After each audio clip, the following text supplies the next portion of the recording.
for a new school year. If you want some quality, George has got the gear.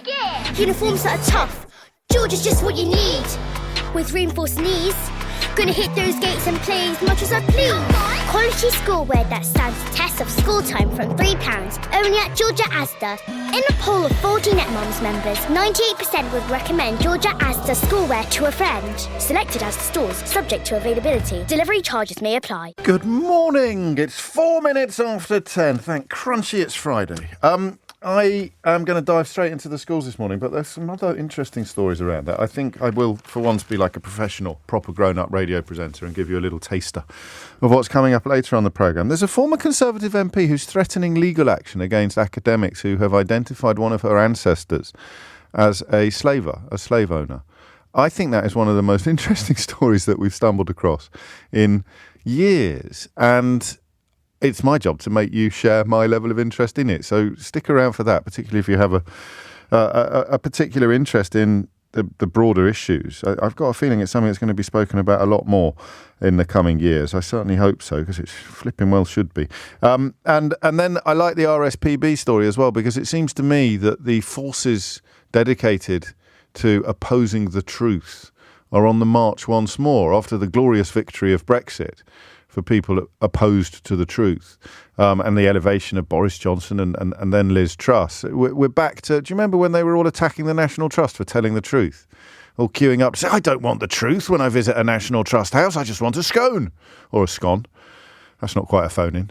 And they're doing similar with the RSPB now. So the RSPB quite rightly called out about a few Tories as barefaced liars when it comes to promises not to reduce environmental levels, environmental protections, and then partly because, again, of the forces opposed to the truth having such sway and influence now in this country, that they've issued a sort of apology. I say sort of because they haven't taken down the original tweet, which wasn't in my way of thinking offensive at all. And do you know what? Guess what? Go on, have a guess.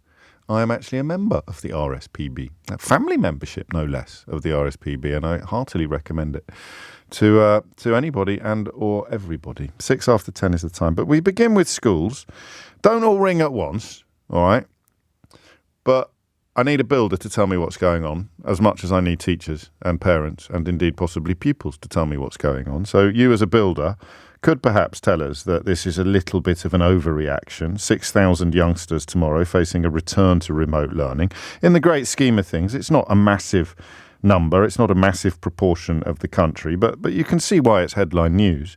As the new term is poised to start, they've chosen this week to tell 104 schools, colleges and nurseries to close parts of their sites amid fears that they are at risk of collapse because of the concrete they were built with. And the overall number could be much, much higher. I mean, it could essentially apply to any building built between the 1950s and the mid-1990s. It's the Standing Committee on Structural Safety that has noted this type of concrete is very different from traditional concrete, and because of how it was made, it's much weaker. So we begin with that. 0345 6060 973 is the number you need, if you can just talk us through the building elements of it. But I want to do two slightly broader questions prompted by this scandalous development. And I think I'm suffering a little bit to the...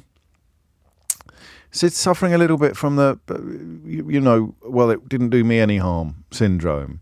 So you think I used to point out when we were discussing things like this that my fee-paying school had some classrooms that were put up in the 1950s, essentially porter cabins that were put up in the 1950s as temporary structures, but were still there in the late 1980s when we were studying, at which point I would say, well, it didn't do me any harm. And if I was in a boastful mood, I'd say, I still got an A in my O-level Latin. But I do think that the environment in which you're taught is important. And the reason how I know that is because the environment in which you live is important. And the environment in which you work is important. Where would you rather be working today? In a leaky porter cabin or in a state-of-the-art multi-million-pound studio? Sorry, that last one's just me. Would you in a leaky porter cabin or in a nice, comfortable office? You will be more productive, I think, in a nice environment. So I do think it matters. But what I don't know for sure is how the school operates. I was a little embarrassed by my own ignorance during the early days of the energy crisis when head teachers were explaining to me that they are in control of the full budget. So the pot from which a teacher's pay must come is the same pot from which the electricity bill must be paid. So I don't think many teachers signed up for that sort of responsibility when they went off to teacher training college, but that is where, if you are a head teacher, that is where you may have ended up. So the reason why you have to let a supply teacher go is because the cost of carrots has gone up. You're either going to have to do smaller portions at school dinners, or you're going to have to lose a special needs assistant in year 7. And the same applies to the energy, because when the energy bills go up and you've been told by government to pay your teachers more despite the fact that they're not giving you any more money, do you see what I mean? You've got a problem. You've got a serious problem of priorities. And this particular story doesn't seem to me to be a failure of maintenance, because if it is defective concrete, there's presumably not a great deal you could have done about it. But I want to open up the broader conversation about how run down is your school or your child's school. Well, that's it. I don't need to rephrase that in my customary verbose way. How run down is your child's school? How run down are our schools? Hit the numbers now. You will get through. 0345 6060 973. I don't know that I've got the second bit quite right yet. But as a teacher, yes, I have. As a teacher, so the first question about the concrete is confined to construction experts. All right, 0345 6060 973. The second question about how run down our schools are is open to everybody, but clearly teachers, head teachers, and parents or recent pupils are going to be rather better qualified to contribute to the conversation than the rest of us. 0345 6060 973. But the final question is one that teachers will have a particular perspective on, but which we might all have a view on. So how conducive to education is the environment of the school? How important is the environment of the school? I can see both sides of this argument with a rare clarity. Because, as I said a moment ago, some of the classrooms that we sat in were awful. And I now throw my arm in the air like Robert Lindsay in GBH and insist that it didn't do me any harm. But who knows how well we would have done if we'd been in nice classrooms. I remember when the language labs opened at my school, and you had little headphones. This would be about 1988, and it was like the deck of the USS Enterprise. You put on little headphones, and you had, I can't even remember why, but you'd be sitting in segregated little booths, and they called it a lab. It was the language lab. And I mean, I'm sort of thinking, wow. But looking back, I don't think my Spanish was any better than it would have been if we'd been sitting in a Victorian classroom with a teacher at the front lobbing board dusters at us. So I'm interested in that. I don't think there's a definitive answer to that question. But I don't like, the older I get, the more I find myself fighting back against that urge to say, well, it didn't do me any harm, or a bad dose of the my dayitis, when you think because that's how we did it when we were young, that's the only way and the best way and the necessary way to do it now. That's just silly. We know that's silly. But it's a good question. How important is the environment? If the roof is leaking, will you get a lower grade than you would if the roof was not? And how do we know? 0345 6060 973 is the number that you need. Chartered structural engineers also welcome to call in on the concrete question. I mean, when I say construction experts, it's a very broad church into which the entire congregation is invited. But looking at, I mean, you know, I've been writing a lot about sort of structural collapse within government and the collapse in what we might once have loosely described as standards in government. But there's an infrastructure issue here as well. You look at the state of some hospitals, some of those stories are chilling. A failure to invest over years now, over 13 years, is, well, these are chickens that will be coming home to roost for generations. Waiting lists, for example. One of the reasons waiting lists are so long, despite the fact that the NHS is still a recipient of a lot of money, is because it's all being spent today. None of it's being spent on 10 years from now. It's not being spent on infrastructure or equipment, which would reduce waiting lists in the long term. Instead, it's just been spent on patching things up and keeping the ship afloat for another day. A failure of investment brought on by a reduction in real terms in funding. And schools are probably the same, aren't they? Not as urgent, I wouldn't have thought, to have, I don't want to say luxurious, but commodious. That's a nice word. Have I used it correctly? To have commodious classrooms, not as important as having commodious wards. But I'd have thought it mattered. So there we are, 3 questions for you. The first, talk to me about concrete. 0345 6060 973. This is not, for the record, a radio show that believes it's possible to grow concrete. I believe such diversions exist. Question number 2, what is the state of the school? Like the physical infrastructural state of our schools, how bad is it? 0345 6060 973. And finally, how important is the commodiousness? I'm going to check this word in the break and find out that I've used it completely incorrectly. It probably refers to commodes. How important is the commodiousness of the classroom? A quick text. If the roof of your office that you're working in now was leaking, how would that affect your show? Asks Fabio. I don't know, Fabio. I think it would. Clearly, I'd be distracted. And obviously, I mean, to take you literally, there'd be quite a strong chance of a major electrical explosion. But when I was doing the show from my shed, I don't think the shows were as good as they are when I'm not. I mean, it was a unique set of circumstances anyway because of COVID and the fact that we only really had one topic of conversation for the weeks that I was confined to my shed. But I found myself going a little bit stir crazy, whether or not that was simply the isolation or the relatively, comparatively primitive environment in which I found myself. I don't know. I genuinely don't know. That's why I said there's no definitive answer to this. But if it was an office job, if it was a 9 to 5, it's like if it's cold. Think of Bob Cratchit not being allowed to put another piece of coal on the fire. Is he going to do more work or less work if he's sitting there freezing his proverbials off? 0345 6060 973. It's 10:16. 19 minutes after 10 is the time. How surprised would you be? Okay, true or false game this. How surprised would you be if I told you that one of the first things the Tories did after getting into power in 2010 was to cancel scores of multi-million-pound school rebuilding projects? More than 700 school building projects cancelled when Labour's scheme Building Schools for the Future was essentially abolished by Michael Gove. I've kind of spoilt the game, haven't I? Too much detail stops it being a good true or false game. So how surprised let's start again. Ignore the last bit, all right? How surprised would you be if I told you that one of the first things the Tories did after getting into power in 2010 was to cancel plans to refurbish or rebuild pretty much every secondary school in the country? How surprised? Well, they did.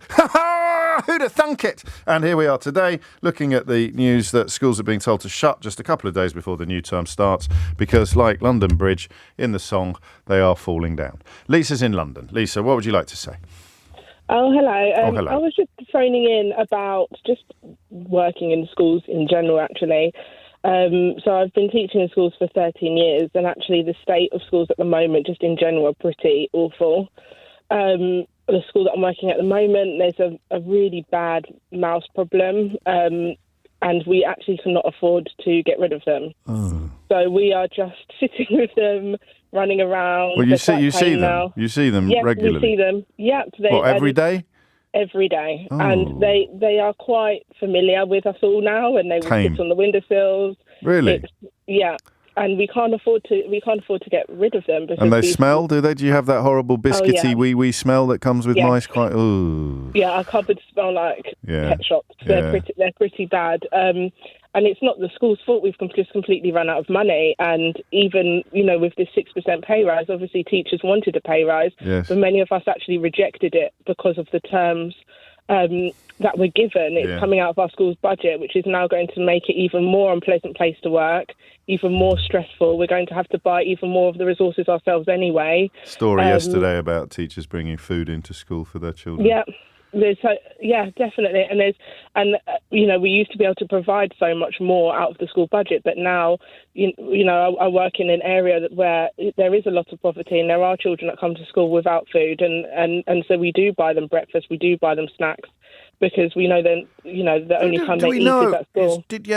And thank goodness you do that, but you obviously shouldn't have to. It's that terrible tension, isn't it, between charity and government, and things that government should do, then people step in and do from the goodness of their heart, and it almost lets government off the hook. But of course, if you didn't do it, children go hungrier.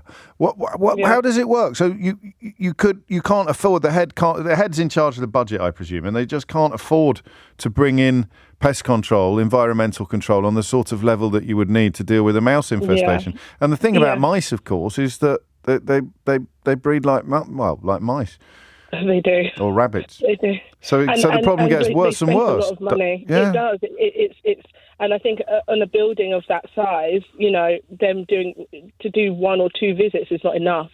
They need to come quite a few times, and it's very expensive. And the head has done everything that he can to make sure that we get rid of the issue, but we just completely ran out of money. And of course, as soon as you stop baiting them and doing everything you need to do, they just continue to breed. And the holidays won't have helped, I don't imagine. What impact does it have on the pupils, do you think, on the students? I think the general feel is that it's just, if the schools aren't cared for, then they, as much as we do everything as teachers to care for them, they just think, well, this is the environment that we're in. It's horrible. That's it, isn't it? To come to school and learn when you're smelling mouse wee and seeing them run up and down your bookshelves, and it's just awful. And it's through no fault of the school, but the government seriously need to invest in schools, because teachers don't want to work in schools anymore either. I qualified with 6 other people at the same time, and I'm the only one that is still a teacher. Really? Because of conditions like this. Yes, lots of my friends have quit the profession because of pay, because of conditions. It's just horrendous. And things like cover teachers, our head then can't afford to pay for cover teachers, so then us as teachers become more stressed. Of course, and then less likely to stay. Can I ask, I know I said that was the last question, but just out of interest, what sorts of jobs have your cohort gone on to do instead?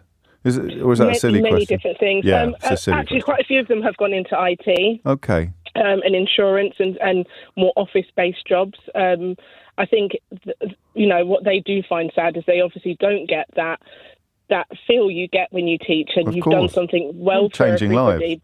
Yeah, but they said actually their mental well-being has to come first. And of course it does. And that's a great way. I think that little description there of care. How much do I care about my studies? Well, how much does the I don't know, the government, the Department of Education care about my school? I mean, it's not going to be a complete domino effect, but it creates an air of neglect. And if you are studying in an atmosphere of neglect, you are likely to be neglectful. I think I really do. Thank you, Lisa. Paul's in Rayleigh. Paul, what would you like to say?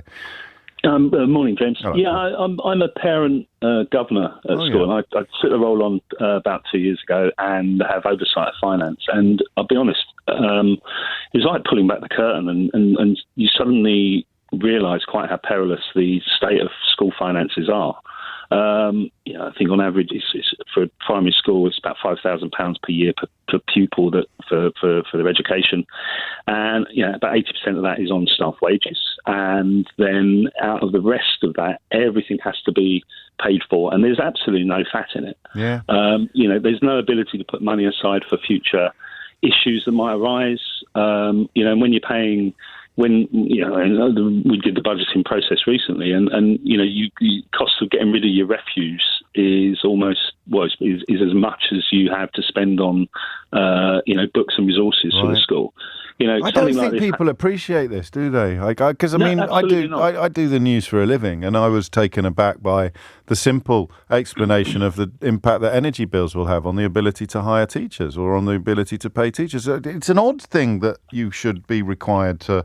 It used to be more centralised, didn't it? It used to come down from an LEA, and things would be done to scale. But now each individual head teacher is like a sort of CEO almost. Exactly right. And it's a real balancing act. And obviously, staff within the school there's their wish list of things they want to do in order to, do the curriculum they want to do and the lessons they want to do. And it's a real balancing act between, what needs to be spent. I mean, when energy bills have doubled over the last couple of years, that's a support teacher out of the equation.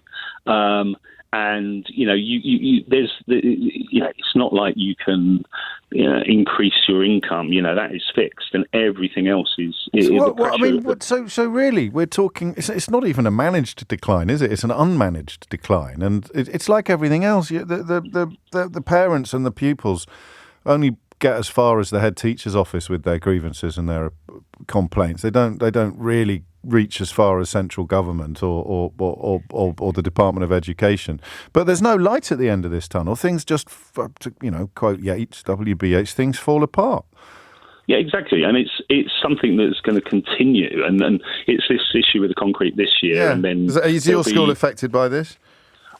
Thankfully we're not, but I mean we've recently had some electrical issues in part of the building, and the only answer at the point was to sort of reduce classrooms without lights on and so forth, until the money could be found in order to resolve that issue, and that's sort of small compared to the possibility of a roof caving in, but you haven't got mice.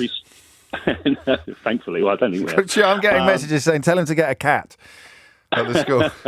It's a thought, isn't it?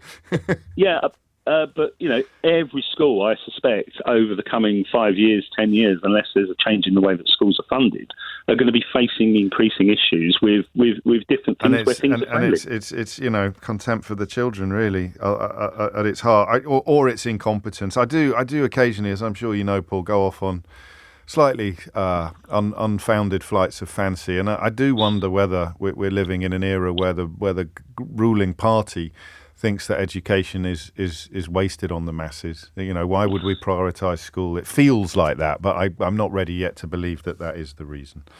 It certainly does feel like that.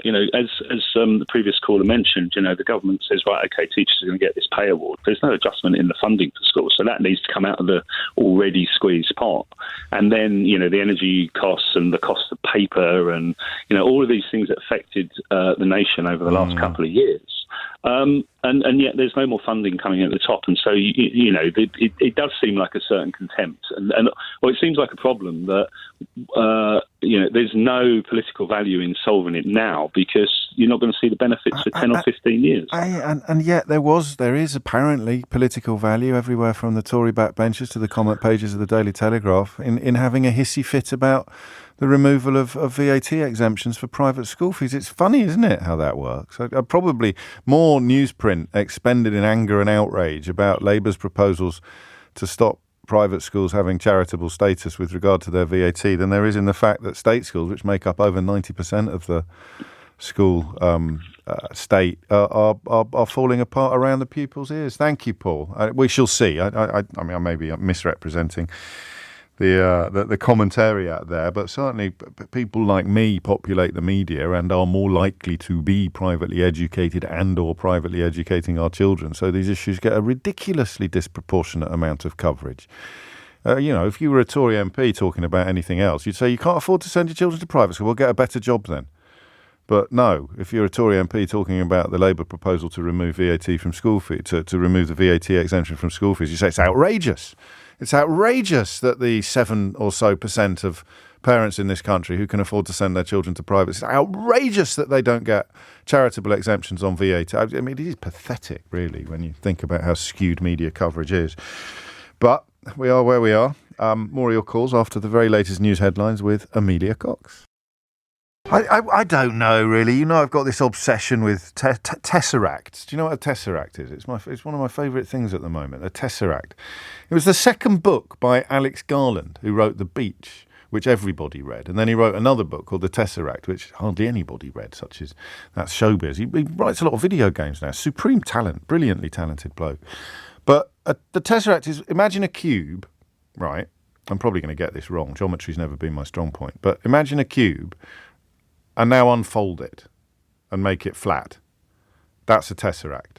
So you fold, and I often think of tesseracts when we're trying to work stuff out on the programme, but I don't think there are like full answers to some of the questions we ask. You're never going to come up, it's not maths what we do, it's not science, you're never going to come up with full explanations because emotions are involved in politics. I'm just thinking about the energy expended on getting cross about desperate people in dinghies compared to the energy expended on the fact that your children's schools are likely falling apart around their ears, or they're infested with mice, or they can't afford to fix the electrics.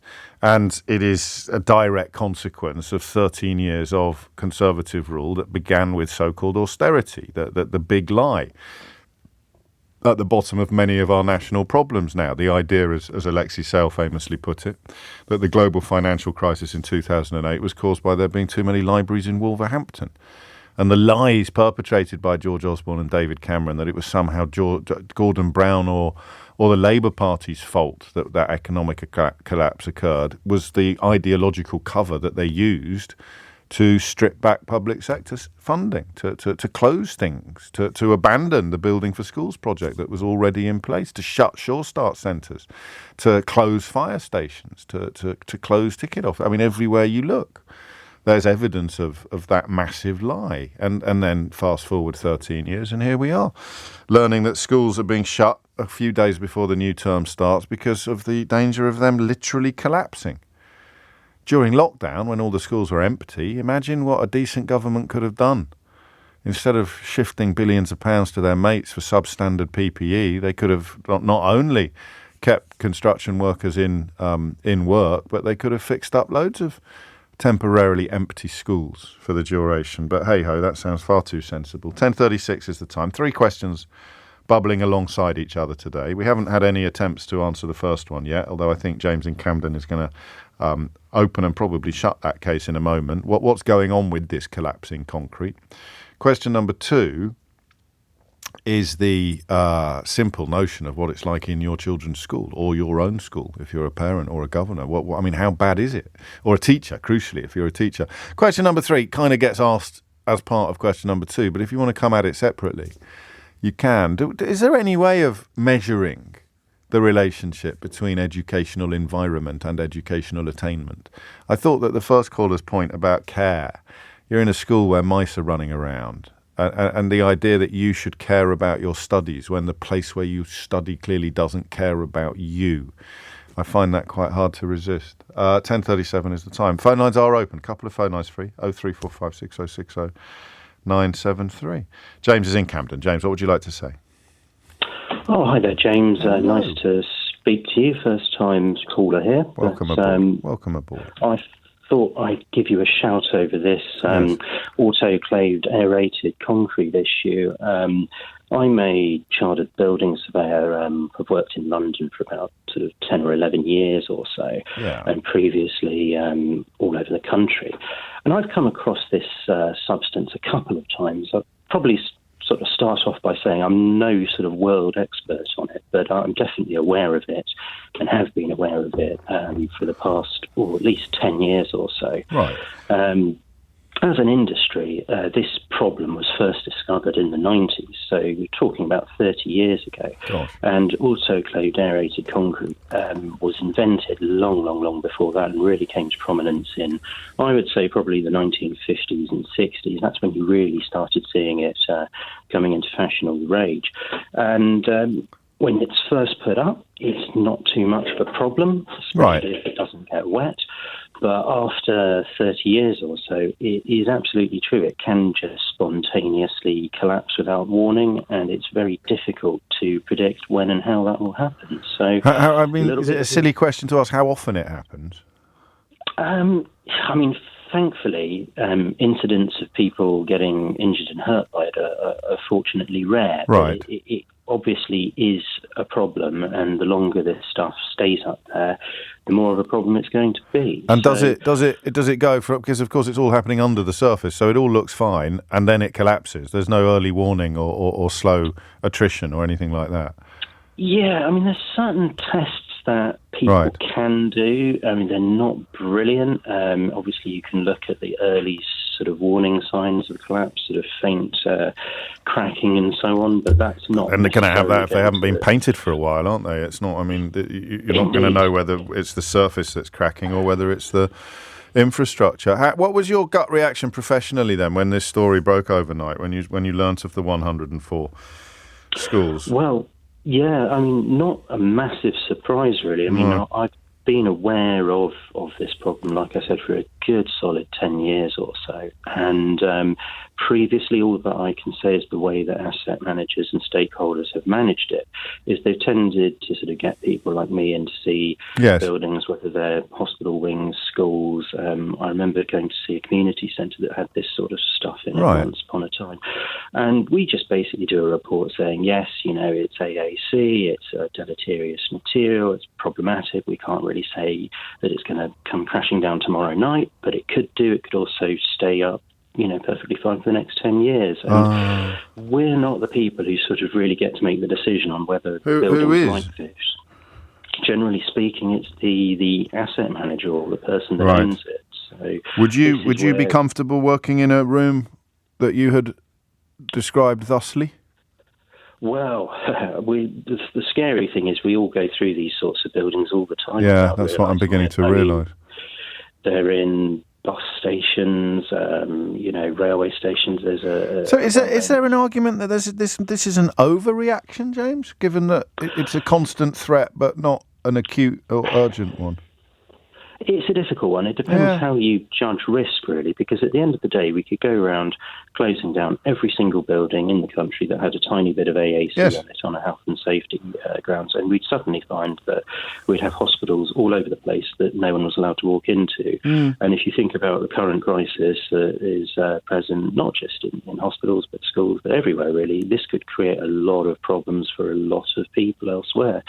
So I don't envy the government or the people that are set up to make these difficult calls and decisions, but obviously health and safety is a very important thing for everyone. And there are 156 educational settings containing this concrete that have been identified, and 52 of those have taken protective steps already this year. So the 104 that haven't, I suppose it almost becomes inevitable that something has to be done about the ones that haven't. Otherwise, they never would. If it is this sort of juggling, this financial juggling act that other callers have described. James, thank you so much. That's real chapter and verse on what's going on. As a layman, a good way to understand it is that the concrete is aero-like, so it's full of bubbles.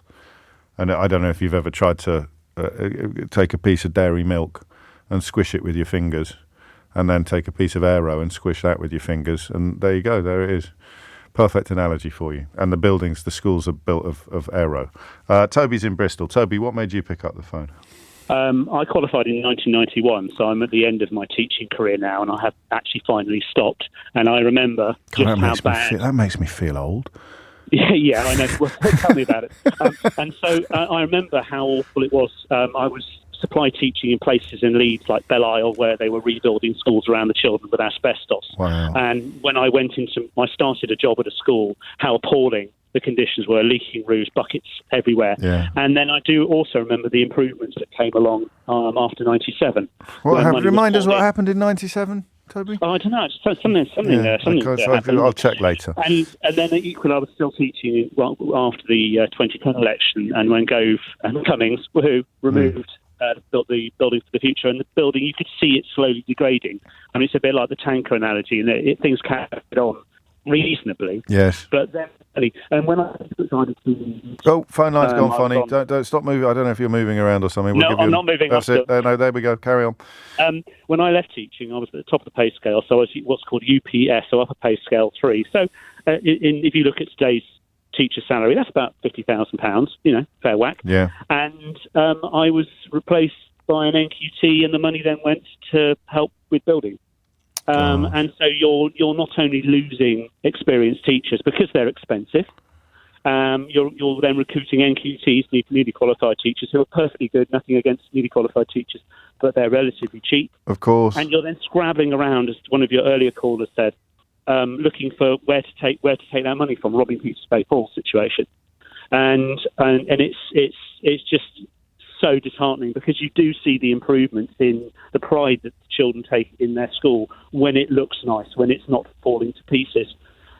Of course you do, and that's an intangible, isn't it? I mean, there's stuff you can measure. You can measure mice, you can measure leaking roofs, you can measure collapsing ceilings, but you can't measure that intangible notion of pride and care, and that you know, you're turning up to do a shift, whether an adult or a child, and if you're doing it in circumstances that make you feel you're being treated with contempt by whoever it is, the invisible authority that is in charge of your environment, then you're surely less likely to give it your all. I mean, even subconsciously, Toby. Subconsciously. Absolutely. And now I'm too expensive to return. And I don't think it's just me. I mean, I could take it personally, but I won't. No, of course. Given the choice, I've got a limited budget. Am I going to hire? Am I going to buy the best car in the garage, or am I just going to get the best I can afford? Absolutely, and that's where we are. And I think it is going to be that situation where money will go back in. I have a reasonable hope that under new governance that money will come back into the system. But again, like after 18 years, it takes a long time when everything is falling to pieces. It does feel like it's on all fronts, things are literally crumbling around us because it's almost an ideological. It is ideological. It is ideological. There's no. I mean, look, and you get your Tufton Street vampires on the case, and what's the point of spending money on that? What's the point of spending money on that? There's no comeback. There's no kickback. And bring in a private sector to do it, so someone can make a little bit of profit, and then you get the ludicrous Taxpayers Alliance complaining about it. It is a complete mess, and everything is linked. But I'm beginning to sound like the kid in Sixth Sense, so I'll stop now. And I'll even resist the urge to plug my book again, in which a lot of this is explained in forensic detail. Toby, thank you. It's 10:46. Looking smart for a new school year. If you want some quality, George has got the gear. Uniforms that are tough, George is just what you need. With reinforced knees, gonna hit those gates and play as much as I please. Quality schoolwear that stands the test of school time from £3, only at Georgia Asda. In a poll of 40 NetMoms members, 98% would recommend Georgia Asda schoolwear to a friend. Selected Asda stores, subject to availability. Delivery charges may apply. It is 10:49. You're listening to James O'Brien on LBC, where we find ourselves once again contemplating the consequences of an ideology that sees spending taxpayers' money on taxpayers as unbearable. Secretly funded lobby groups masquerading as think tanks, of course, driving the last 13 years of government to a place where, because very, very rich people want to keep more of their money than they currently keep, driving the government to a place where public spending is decimated, and then wondering why schools are falling apart around our ears. A lot of people getting in touch with tales of hospitals as well. Mary getting in touch to tell me that Harrow Crown Court closed completely a few days ago because of building materials issues. Means trials were delayed. Sentencing cases that have been listed for ages were postponed once again. You're likely not to get to court, by the way, if you're a victim of many crimes now, until 2025. But don't forget that Suella Braverman has ordered the police to investigate more. And that's the point about distraction, media and politics. It's that all the time these idiots running these newspapers are telling you to get cross about X, Y and Z, while A, B and C is happening right under your nose. I'm cross about refugees and police officers wearing multicoloured helmets. But I'm not cross about the fact that the courts have got backlogs so long now that they stretch from Land's End to John O'Groats. I'm not cross about the fact that my children's school is falling apart around their ears. And full of mice. I'm not cross about the fact that hospitals are in arguably an even worse state infrastructurally than schools are. I'm very, very cross about gender-neutral toilets, and that's all I've. And you know, that fella, the 30p Leenock, he'd let the cat out of the bag, didn't he? And then got promoted to deputy chair of the Conservative Party. Got nothing to fight the next election on except culture wars and transgender issues. And meanwhile, no surprise what's happening to schools and hospitals, to the legal system, to courts, and pretty much everything else. 10:52 is the time. George is in Southampton. George, what would you like to say? Hello. Good morning. George. I am a teacher and a teacher governor as well at my school. Okay. And we put in a bid 2 years ago to I believe it may well have been the Levelling Up Fund, and we were successful in having our school rebuilt. Right. Now, when you put in your bid, you then get tested, and you get put into waves. So Yes. wave 1 was all the RAC schools. Oh, Our yes. concrete was tested, we weren't RAC, so we got put into wave 2. Okay. So we should have a new school by 2025, which is obviously very exciting. But I have no idea if this news is going to affect that. So we may well What did you still be think in when the you same- heard this news? Did you think that the RAC schools were all being dealt with already? To be honest, when we got the RAC test, we were all crossing our fingers that we would have RAC, because then we'd probably be in a new school by now. Well, except you wouldn't, would you? Because only 52 out of 156 have been Yes, addressed. You'd be shut next week, mate. So uncross your fingers. true. If I understand it, does that sound right to you? You'd be shut next week rather than at the front of the queue. You could still be at the front of the queue to get fixed. Yeah, I would have thought so. And it's an odd one as well. So Isn't it? we're in this weird limbo of spending money and not spending money. So we had to have our whole roof fixed, Right. which cost a lot of money because it was leaking all over the place and making the school unsafe. Yes. But the school's going to get knocked down in 2 years. Oh, man alive, that sums it up. Yeah. That So, that is it. That right lives. there. That's a vignette for austerity, isn't it? We've had Yeah. to spend a fortune on getting our roof fixed, but the whole school's in such a state, it's going to get knocked down and rebuilt from scratch in 2 years anyway. That would, if it was your house, you'd go nuts, wouldn't you? You'd drive you potty. Mm-hmm. Oh, Yeah, it's a little bit bizarre. it is a little bit bizarre. But and then we're really kind of like, like painting walls and things like that. We don't want to spend the money on it, but we're in this weird kind of thing where if our school doesn't look nice, we won't get picked by the parents in our local area, and then our funding will go down because we don't have as many children. Is there light at the end of the tunnel? I mean, you're just going to say a new government, I imagine, because you can't imagine any form of repair or reparation kicking in the current climate with this lot who I mean, they don't just preside over this decline, they lie about it when it's happening as well. Surely the light at the end of the tunnel must be court cases. How can they get away with everything during COVID? And they're just getting away with fleecing the British public. I don't understand how it's allowed. Well, no, I mean, nor do I actually, some days, and then other days you remember how complicated it can be and you need to have the will to do it, and you'd have the massed ranks of the UK media marching onto your lawn and aiming their tanks at your headmaster's office, a school that had the audacity to sue the government, or individuals that had the audacity to stand up to authority that's backed up by the Mail and by Murdoch and by all their little sort of pound shop followers in the broadcast media. It's 10:55. George? Yep. Why am I selling tickets for my gig in Southampton more slowly than everywhere else in the country? Oh, it's a very good question. Why have you not been spreading the word? Do you know, I haven't bought a ticket myself, That's so maybe I'll just get not good on enough. that. It's a mystery to me. It's a mystery to the mayor of Southampton. I don't know if Southampton has a mayor. 2nd of November at the Central Hall in Southampton is the one with the most tickets left. Would you believe? 10:55 is the time. Ben's in Birmingham, sold out in Birmingham. Ben, what would you like to say? Glad that Birmingham's representing you well, James. Quite right Good too. morning. Good morning. You asked the question about whether it would be possible to sort of conduct a study on the impact that building quality has on educational outcomes. Yes. And there has actually been a bit of a study. It's actually an American study. It's by a man called John Hattie. Okay. And he's conducted a meta-analysis of 594 studies on building quality and basically determined that it is likely to have a positive impact on student outcome. And as a teacher and head of department myself, that is not surprising in the slightest, thinking about my own lived experience, Of course.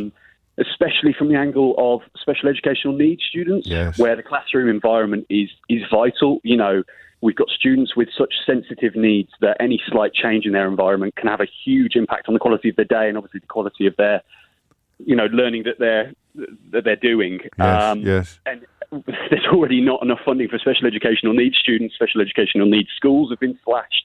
So this is just another element for us to contend with on a daily basis. Can you anecdotalise it for me? Give me a sort of... go on. Sorry to interrupt. So about 3-4 months ago in the spring sometime, we had torrential storms in Birmingham. We came into school one morning, it was Tuesday morning, and as soon as I walked through the door, the whole block, which is a new block as well, by the way, just stunk of damp. And I took one step onto the carpet, it squelched underneath. there's no additional classrooms. We can't re-timetable them for the day. So we've got, radiators trying to dry the floor out. You've got kids sat there literally with water coming up over the side of their shoes because it's everywhere. We'd actually got an IT block as well in the block that I teach in. Laptops destroyed, ruined. That's an additional cost that's going to have to come out of a budget that's already thinly stretched. Yeah. Our gas and electric has gone up 300%. It's just, you asked a second ago to your previous caller, what's the light at the end of the tunnel? Yes. And it doesn't really feel like there is one at the moment. I didn't understand COVID. in '97 when Blair, because I was callow. I don't know how old you are, but I was too busy living it up. And education, and that's what they did, isn't it? They came in and they turned schools around, and then for 13 years they've been slowly unpicked, or they've unravelled again. Yeah. Well, I only qualified about 5 years ago, but I obviously went to school through the Labour government, or the vast majority of it. But for me, you had a caller quite a while ago about, it was a doctor who said it's all he's ever known. And that's right. For my generation of teachers, that's the same with us, with teaching. You're talking about the doctor dealing with unbearable circumstances that would be considered unbearable for an older doctor. Yes, it was his auntie, actually, who rang in, I think, saying that he doesn't know any different. It was his second Christmas on the wards, and he just doesn't know any different. That's the frog boiling, isn't it? You forget when you talk about boiling the frog, you're presuming that you're going from A to Z, but actually, as you remind us, if you qualified 5 years ago, you're already at P. You don't know. You don't know what A to P felt like for teachers. You just know what P feels like as you head at breakneck speed towards Z. Yeah, I mean, you obviously go on the stories that older teachers and more experienced teachers tell you, but it just seems like a different world for some of us. Yes, of course it does. Thank you, Ben. Thank you. That's very helpful. And I noticed we've got a quick entry for Idiot's Corner as well. This is someone called Lee. He's even added his surname, which is, dare I say, conclusive proof of his belonging in Idiot's Corner. Oh, James, when are you going to realise both parties can't govern, being used to being puppets for the EU, caretakers, and obviously the $5 billion a year on illegal immigrants takes away from the infrastructure being kept up to scratch. Wait and see, Starmer will be useless, says Lee, who thinks that being in the European Union is somehow responsible for the type of concrete that's been used in schools and other buildings in this country since 1950. Well done, Lee. 10:50, right, then welcome to Idiot's Corner. I have a feeling you might get a season ticket. It's coming up to 11 o'clock. A really interesting one next.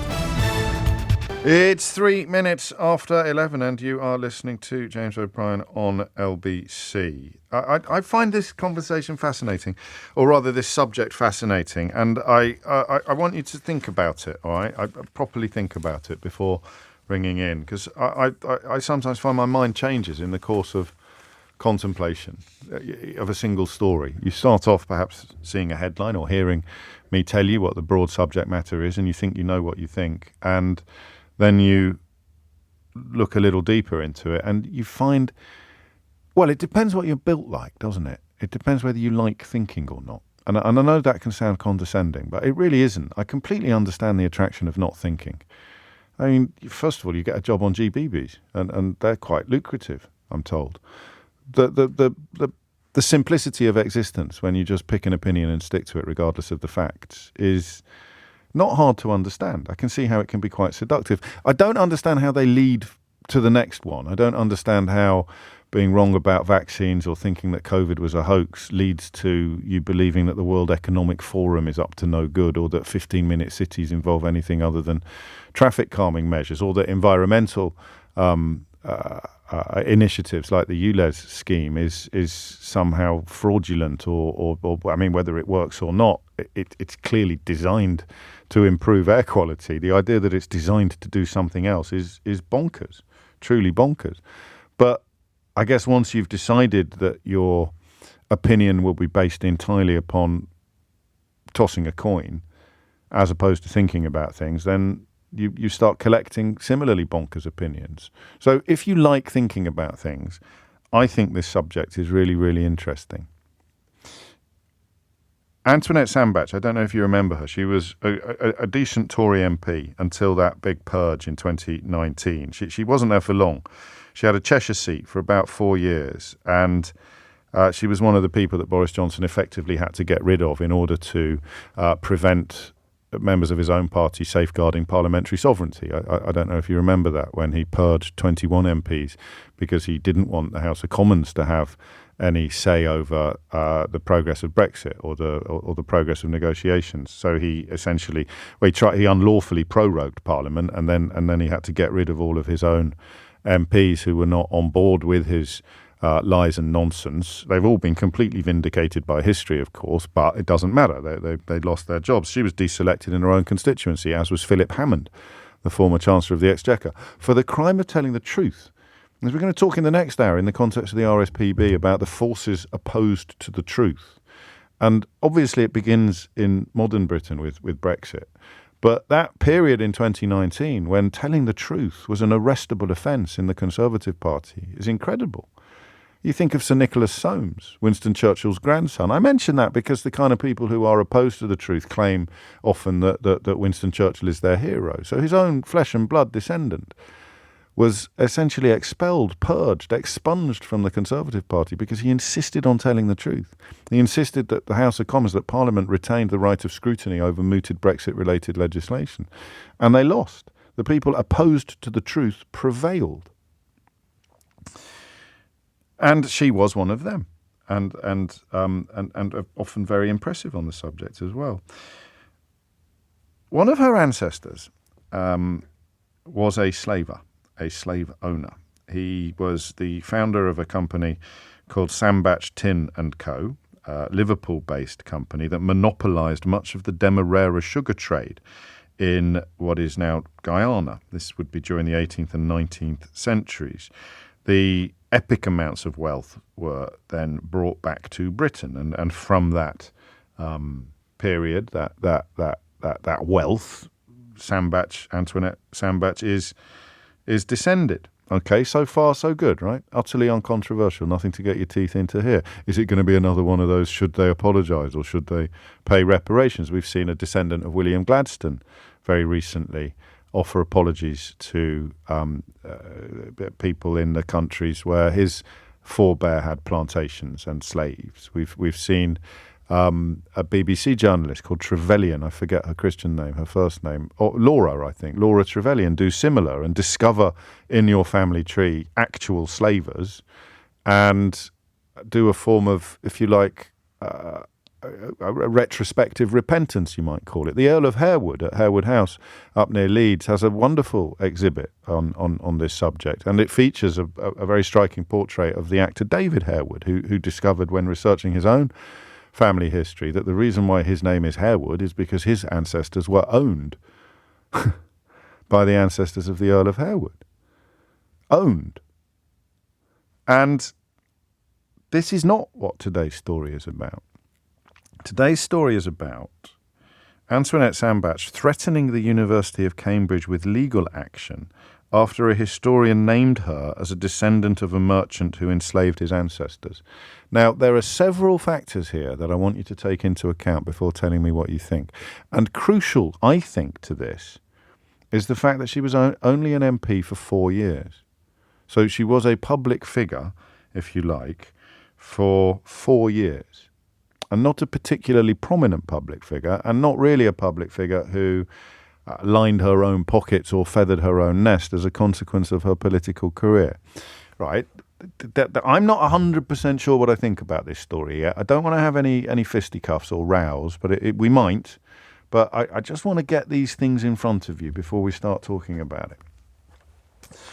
The research student at St Catherine's College in Oxford, Malik Al-Nasir, discovered when researching his own family tree as part of his PhD studies, discovered that his forebears, his ancestors, had been owned, they had been enslaved on sugar plantations in Demerara, which is in the former colony of British Guyana, now known as Guyana. So his ancestors were enslaved.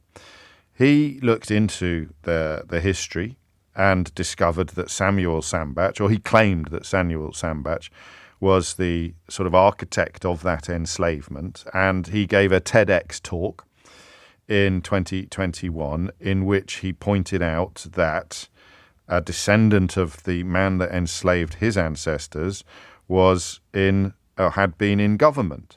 At the time of the talk, she was no longer an MP, and I think that is relevant to her grievance here.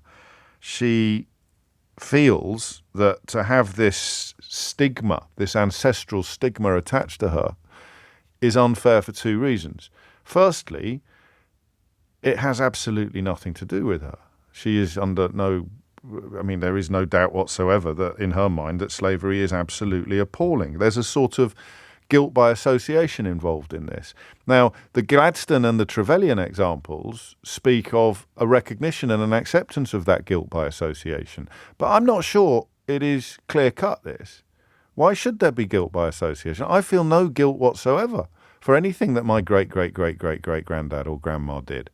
If I knew, I can't. Guilt is not the right word. Association is the right word, but what by association? Should she be expected to? I think a state, a government, a company, even perhaps a fortune can be retrospectively held to account. But a descendant on an individual, almost moral level? I genuinely don't know. So during the speech that he gave about the research that he'd done, he talked about influential characters within a family, one of which was a sitting MP in Boris Johnson's government, and therefore in a contemporary sense the family still had influence. Now my pendulum swings again, you see, because it speaks of how the descendants of men who made their fortunes enslaving other men and women still perhaps have more access to positions of position and influence in modern Britain than A, other people, and B, people who didn't descend from slavers, didn't descend from slavers. So I just want to know whether you, what's the question? Is it, am I asking whether you feel sorry for her? Do you understand her grievance? Or do you think, and this might also be a reasonable position to adopt, do you think she's being very silly? So a former Tory MP has threatened the University of Cambridge with legal action after a historian named her as a descendant of a merchant who enslaved his ancestors.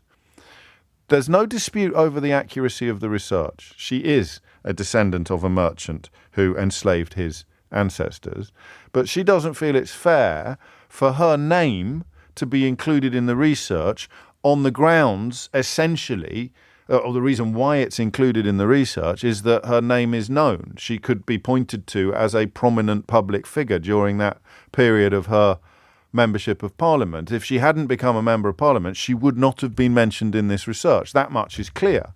She would be unknown. There wouldn't be a case to be made. Sandbach is not a name like Gladstone that has a historical heft. It's not a name like Harewood. It is her contention that it's unfair to her to essentially impute her integrity by association with a slaver ancestor. And I just don't know whether she's right or not. I think the way into this, and you must come at it from whatever angle you please, there's a touch of the Streisand effect going on as well, as Julie points out. We never would have heard of this if she hadn't actually contacted the university repeatedly to try to get herself removed from the TEDx talk film, from presumably the YouTube and elsewhere. But we'll move beyond the Streisand effect and move towards the principles in play here. The facts are undisputed, as I stress, but the question of fairness is what we're talking about, I think, isn't it? I think we're talking about fairness. Is it unfair to name her 200-300 years later in relation to an ancestor who built a fortune on enslavement? I mean, we can come at it from, again, whatever angle you want, but should the university remove her name from this film? Is it fair that she be associated in this way? We live in a strange period. I think you're right. The word we want is shame. Quite a few of you suggesting it's shame, not guilt, that we should be talking about. But I'm not sure, because I haven't walked in anybody else's shoes. I'm not sure you can I mean, if your dad was a massive wrong, and you'd feel shame. your granddad, but your great-great-great-great-granddad? I genuinely don't know. But it is that relationship between public profile and public identification that I think is interesting here. Her argument is, I'm only being named because I was briefly an MP, and that's simply not fair because my attitude to slavery is the same as everybody else's. I think it's absolutely disgusting. So is it fair to name her in this research, and or should the university remove her name from it?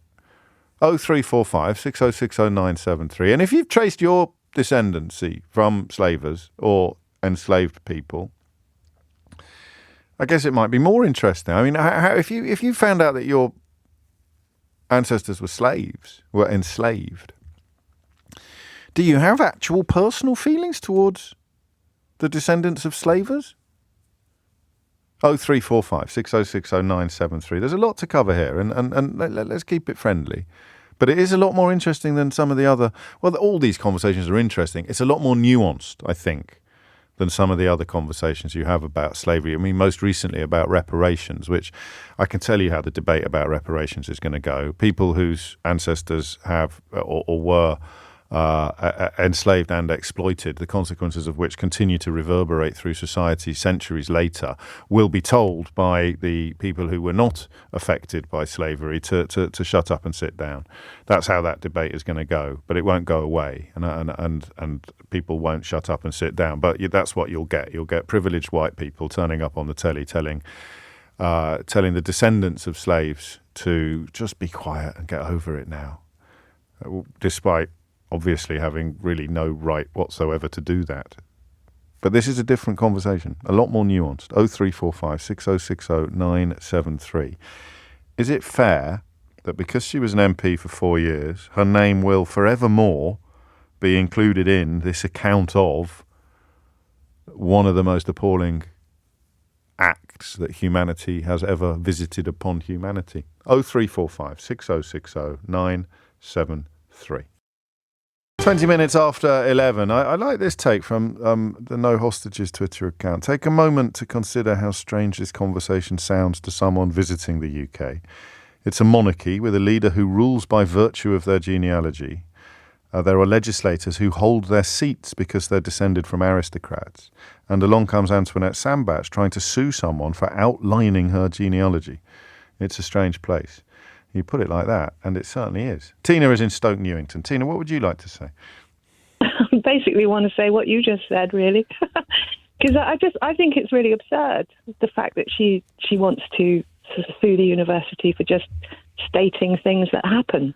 She's threatened them with legal action. The Times understands. That's just me clarifying what I've said, not what you've said. No, you've said nothing wrong. I just to get the details absolutely correct. Why? Because I mean, imagine it was you. Well, if I had a great grandfather that had done something really terrible, I would accept it. You know, I wouldn't expect people to expect me to do the same thing as that person, but I'm still related to that person. They're still part of my family. It's still true. It still happened. But it won't happen to you because you haven't been an MP.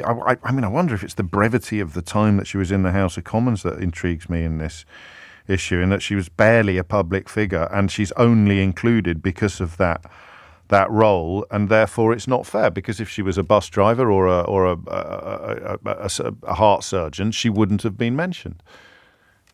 Well, how do we know that she wouldn't have been mentioned? Because no one was. No one was in the talk. I mean, she's literally cited as an example of how you still have influence. Descendants of the family still have influence, in this case, political influence.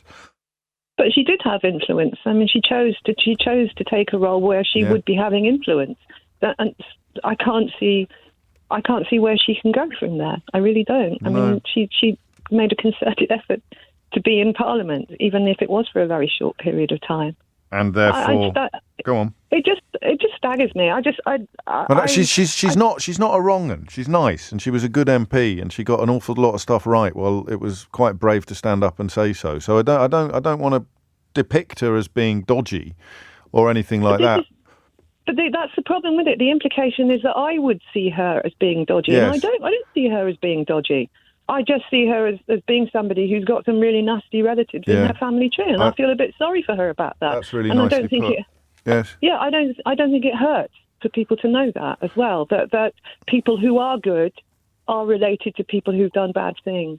And almost all of us, if you dig back far enough, would find something on our family tree that we'd probably rather wasn't there. And what about the idea, because we live in a weird culture, and I appreciate it happens a lot more to people on the left than it does to people on the right. You get followed around by bizarre associations forevermore in the internet age. So, you know, if she was a Labour MP, if she was still in Parliament, then I can think of websites that would constantly describe her as the slaver's great-great-granddaughter, and that may change the complexion slightly.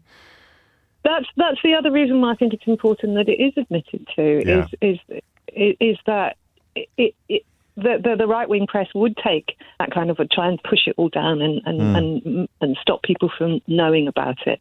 I think it is right and proper that we have a press that will tell stories about things, whether we like them or not, you know, whether they're comfortable for the subject or not. I think it's going to be hard to argue with that position, and yet I'm almost tempted. I can't do a phone in on why I feel sorry for her, but I do have a modicum of sympathy for her because her feelings are clearly such that she's undertaken this course of action. So it is obviously hurting her. Oh, thank you, Tina. 03456060973 is the number you need if you want to join in. Io is in Watford. Io, what would you like to say? Thanks for having me on, James. Very welcome. I've followed yours for a while, and it's all right. Show. Thank you. Thank you. There we go. Clear your throat before making your contribution. It's very wise. That was good. The phone lines. Actually, no. The phone line's awful. I don't know whether you've just coughed your phone into. 1 second. If you've got me on speaker, I'm going to be cross. Can you hear me now? Is that better? I had my earphones. Can you hear? I had my earphones on. That's much better, yeah. Is that better? That's much okay. Better, yeah. Thank you very much. Now, what I'd like to say is this. Whilst I fully appreciate her emotions in all of this, and one would not try to remove her emotions and how she feels about being, how she's viewed and perceived and all of that. There is a bigger picture to what has happened here. Yes, clear. Whether she likes it or not, she is a direct descendant of a slave owner. Yes. That is a reality she cannot escape from, whether she be public or private. Yes. And what lends more credence to actually being discussed publicly is she has served in a public role. And curiously, the question one would ask is if the descendants had not been involved in, slavery, could that been a natural end result for her? Yes. It's debatable to ask. That's something to ask it. But also, you asked a question, you said something about, is it fair? The question I want to ask is it fair on those who were enslaved? Well, I think that's, that's close to being a silly question. It's so obviously not fair. Yeah. But she didn't enslave anybody. No. So that's why the question of whether or not it's fair for her to be included in this account, I think, is a more nuanced question than whether or not slavery was fair. I'm trying to make a point there. I know you are. But I think it's too clumsy a point for our purposes here. I'm not so sure, but the thing I only say is that the fact that she is associated with a descendant, she's a descendant of a slave owner, is something that, one, she should not try to run away from. And it sounds like that from what she's trying to say. No, don't associate my name with it. It is a reality that she cannot escape from. I think she has one or two choices. She either says, you know what, yes, I am. And like the lady before said, it's not a reflection of who she is as a person. Nobody's judging that. So in many ways, she needs a bit of help, a bit of counsel, and not in terms of psychological counselling, but in terms of a good chat with somebody about why she shouldn't be so upset about this. Right. Yeah, it's in some respects. And so I'm not so sure if, looking at making a threat of legal actions is the right course of action for her. Of course, she's entitled to what she wants to do in that manner. But it brings this issue of slave trade and people trying to separate themselves and all of that. It really brings it to the fore. And it raises a lot more questions about things.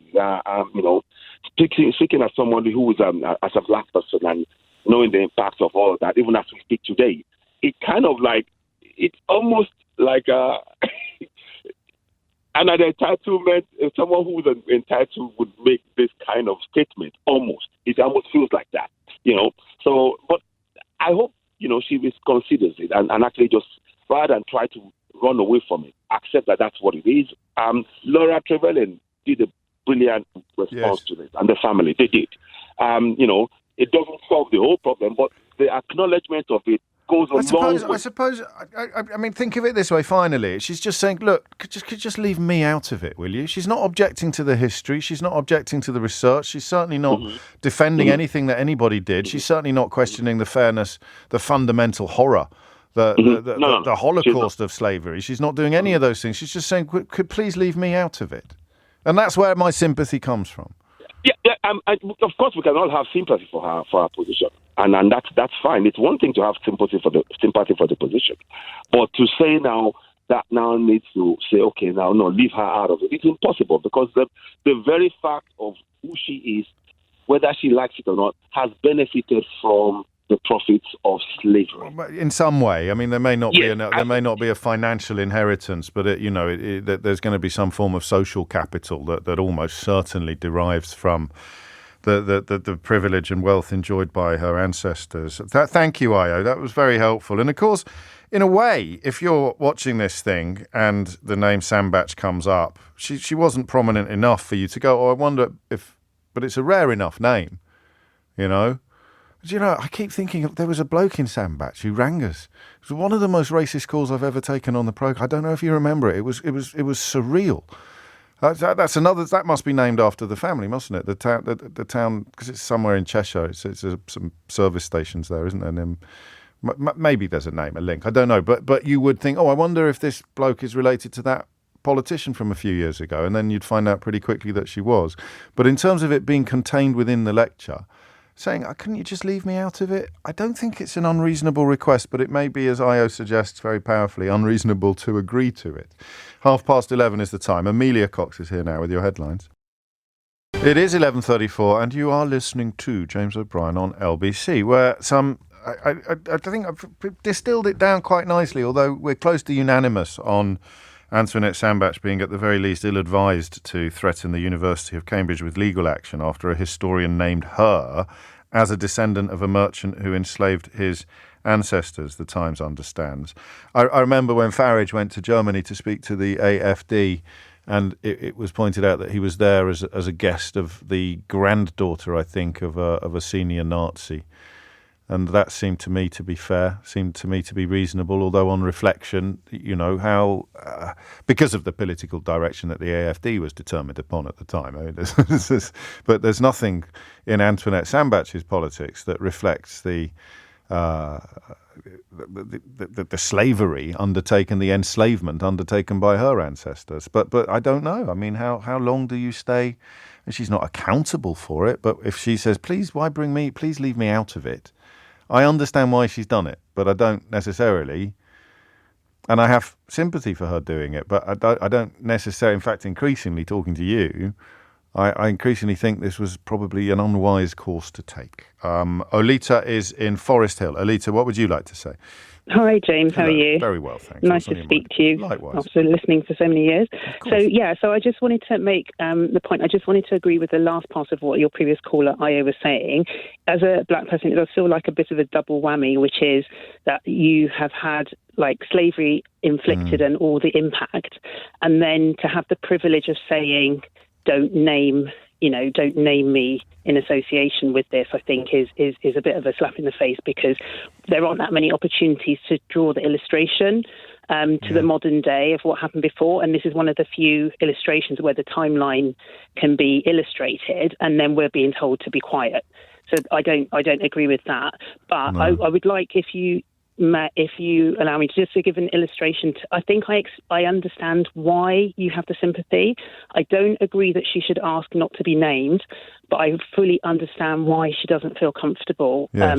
So if you draw a comparison with South Africa and the Truth and Reconciliation Commission, during that process, the whole country together had to go through the process of understanding exactly what had happened in terms of the atrocities, yes, even though individuals weren't directly responsible, but collectively the nation had to say, look what we've done as a nation, look how horrific this was, look how long it took to kind of truth and make things better. reconciliation. Look at all, exactly. But in the UK, we've never had that process of it's all been kind of swept under the carpet. No one wants to talk about it. You've got all these historic buildings and the nation was built on slavery. But collectively, we haven't come to that point where we've said, look, this is us and this is what we've benefited from. So as an individual, when she is named, she feels as though it's why me? Why should it all be pinned on me? Whereas if collectively we'd already had that process where everybody knew it was everybody, and the whole nation was involved. There was, the monarchy was involved. The Bank of England, everything was involved, and that was the pinnacle of how the country was built.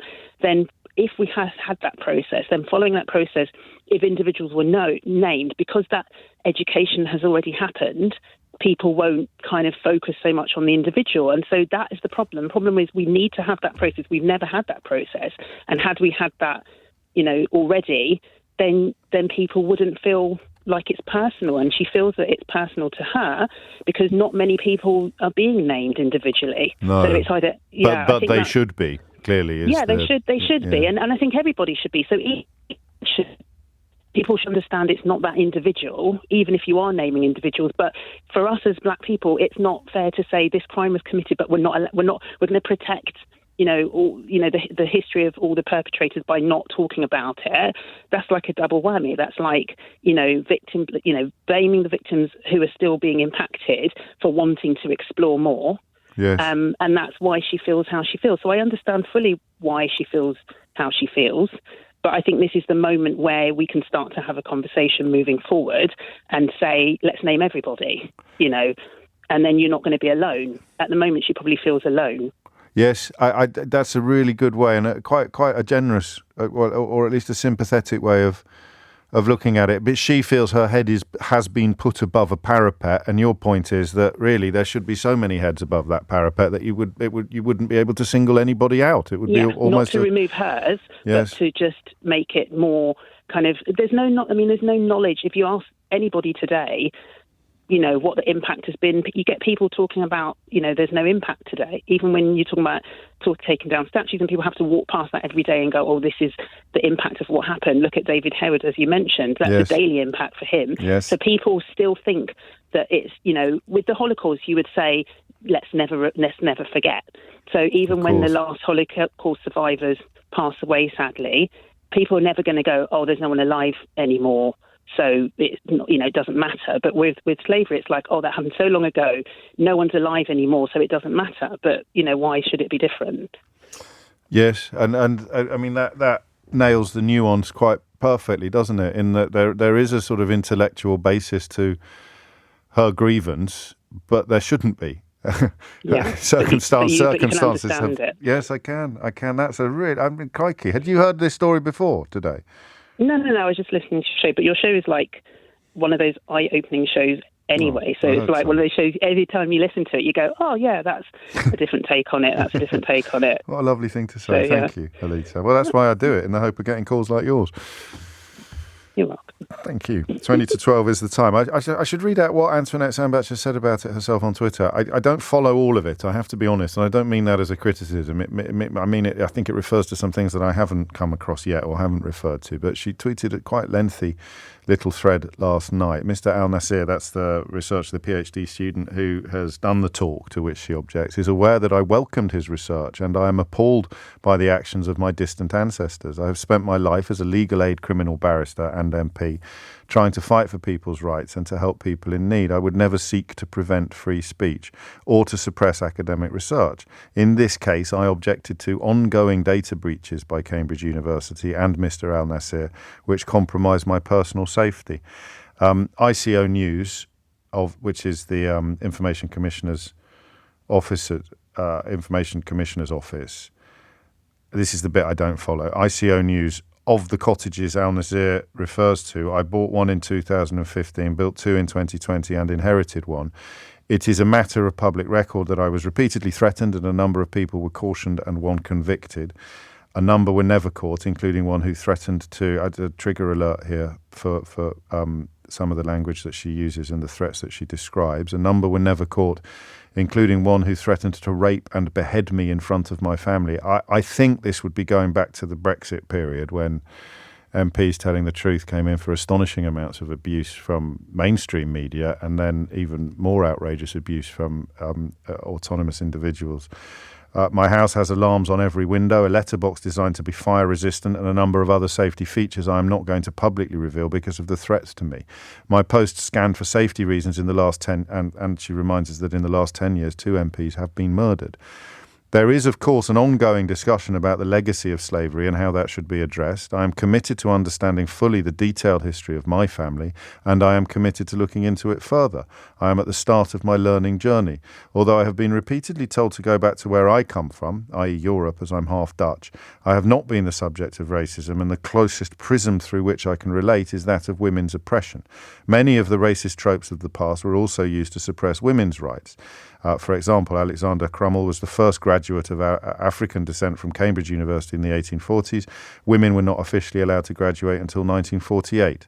And I note that Cambridge University has refused to publicly list the names of donors with links to slavery in their interim report on slavery and how the university has benefited from it. So I think from that, and I say again, I'm not fully clear on some of the points being made, but I think that her parapet, the point Alita made so brilliantly, she has already been horribly exposed to public condemnation, ironically, for want of a better word, for telling the truth, while in Boris Johnson's Conservative Party. You'll remember the viciousness and the vileness that, encouraged, I think, in many ways by the likes of the Daily Mail, was directed at these MPs. I think it was the Crush the Saboteurs front page, was it, that referred to them directly? I could be wrong. And that, I think, is why she is upset to see herself once again, despite no longer being an MP, once again being put above the parapet.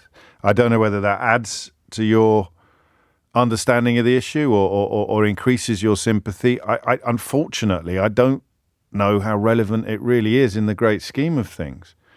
If the argument is, please don't mention me in the context of this because of the unpleasant experiences I've had in the context of something else entirely, I don't know that it addresses the intellectual nucleus of this entire conversation, which Alita just articulated perfectly, i.e., yeah, it is unfortunate for you personally that your head is above the parapet on this issue, but that is actually a consequence of a nationwide denialism surrounding this entire issue. More of your thoughts after this. 11:48 is the time, and I told you it was a more nuanced story than perhaps some of the headlines allow, but there has been not a single syllable of support for Antoinette Sambach's attempts to get her name removed from a TEDx talk about slavery in particular that focuses or references one of her forebears, Samuel Sambach, the co-founder of a company that monopolized much of the Demerara sugar trade in the 18th and 19th centuries, involving deriving a substantial amount of wealth generated from slavery, and mentioning in this talk, given by a third-year PhD student at St. Catherine's College, Cambridge, but the fact that he is a forebear of somebody who had been an MP very recently. And it is evidence of how the families built upon those pasts retain arguably undue and disproportionate influence and access to power today. I really think it does. There's a little bit more as well. I don't know. I don't want it to sound like a pursuit of Antoinette Sambach, but I do think that this is also relevant, that she has been in the public eye for a little longer than the fact that she joined the House of Commons in 2019 allows. I beg your pardon, 2015 until 2019. She ran for the Welsh Assembly in 2007, so a little longer perhaps in the public eye. And the family has farmed in the, and I'll get told off by my Welsh listeners for mispronouncing this, the Elwy Valley, which runs through Conwy County, for 6 generations. And today her home is a slate-fronted house once occupied by the estate's foreman, and which dates back to 1840. So, the whereabouts of the wealth is pertinent, I think. You're having a conversation about the role that slavery played in the creation of modern Britain. I think you have to point at families that remain prominent due to the wealth derived from enslavement. I was almost today years old when I discovered that the compensation paid upon the abolition of slavery went to the owners of human beings, not the human beings who had been traded like animals. 10 minutes to 12 at a time. Ian is in... Yeah, I just gave myself a hard time for mispronouncing a Welsh place. And you've put this on the board without any phonetic help on how to pronounce it at all. I'll have a go, Ian, if you promise not to laugh. Achilbuie. I'm laughing. Yeah, what is it? Achilbuie. In Scotland? Yes, it's in Scotland. Yeah. What would you like to say, Ian? I did quite a lot of I did the original research on this story for the Sandbatchers and also on the Gladstones. Gosh. Did it 7 years ago. Right. And the connection is football. Go on. People down south don't really know this, but Scotland had the first black international player in 1882, and he was also captain of Scotland. His name was Andrew Watson. I did not know that. Andrew Watson's grandmother and Gladstone's mother were cousins. Not direct cousins, but second or third cousins. Okay. They were Robertsons. Good Lord. So there was a family connection. Peter Miller Watson, Andrew's father, who was white, his mother was a mulatto, right, worked for Sandbach Teenie. Sandbach Teenie were an Anglo-Dutch family concern. Right. And you're quite right, they were involved in sugar, they were involved in slaves, they had slaves. Yes. So the point I was making was that the Sandbach situation is very much like the Gladstone connection. Gosh, the Gladstones have been very open in what they've done finally. Yes. Because what happened was, as you know, John Gladstone was the largest slave owner of them all. Mm. And when the Emancipation of Slavery Act was passed, compensation was paid. Therefore, he got the largest sum, yes. I think, or the second largest sum. And what the families did then was very cleverly converted that money mostly into railway shares and made an absolute fortune on the railways as well. Right. So that the wealth continues down. And these families have this wealth in the background all the time. You've just described what Sandbach has. The Gladstones are not exactly poor. So we have a situation where, in my view, what the Gladstones have done has been correct. They've faced up and fessed up. And Sandbach really does need to do the same, just accept that that's the way it is. And if she's quoted, fine, she's quoted. Mm. It's all on record anyway. All you have to do is to go into the files and look at the slave-owning records at the time of the emancipations when they decided on the compensations. And you discovered this because you were researching Andrew Watson? My interest is football. I'm a member of the Scottish Football Historians Group, and I've been a pioneer in this particular area. Oh, fantastic. Did you publish your research? It's up on the net. It's been up on the net for 7 years. What's your full name? Can you refer people to it if they want to have a look? The Scots Football... Because he was born in Demerara. Andrew Watson was born in Demerara, which is where this conversation started. But he was brought over when he was, I think, 4, I remember 3, 4, 5. He went to school in Halifax. He went to Wimbledon, to school in Wimbledon. Is it Wimbledon College, I think, isn't it? King's College, Wimbledon, probably. Yes, exactly. Yes. He went there, and then he went to Glasgow University, came up and went to Glasgow University, and that's how he became involved in football in Glasgow. And because he was resident in Glasgow, he was qualified to play for Scotland. How remarkable! I mean, that's just fascinating. I know of the chap from Cambridge. I think his name is actually Watson. He's adopted a name. It was a Muslim name, but I think his given name in the beginning was Watson. Oh. And I think he might be related to the Watsons in some sort of way. He's certainly traced his forebears to the plantations. Yes, Demerara, and he was involved because we also, as a group, the Scottish Football Historians Group, discovered the grave of Andrew Watson in Richmond Cemetery. It had remained hidden. In fact, it was a guy called Andy Mitchell who did this. And I think this chap from Cambridge was actually at the ceremony when the grave was actually sort of renovated and reopened. What an incredible story. Did someone alert you to the fact that we were talking about this? I listen to you most days. So you know what a Ray Liotta is then? I know what a Ray Liotta is. Well, I really don't need one. You really got one. I'm Ray Liotta, and you're listening to James O'Brien on LBC. If you build it, they will come. Thank you. That's objectively incredible that we were conducting this conversation today that is entirely derived from or descended from, pardon the pun, from research that you undertook because of your fascination. I suspect it is because I did it quite a long time ago. 7 years ago, 6 or 7 years ago, and it's been up there a long time. And it would be a research. It would become a research resource, wouldn't it?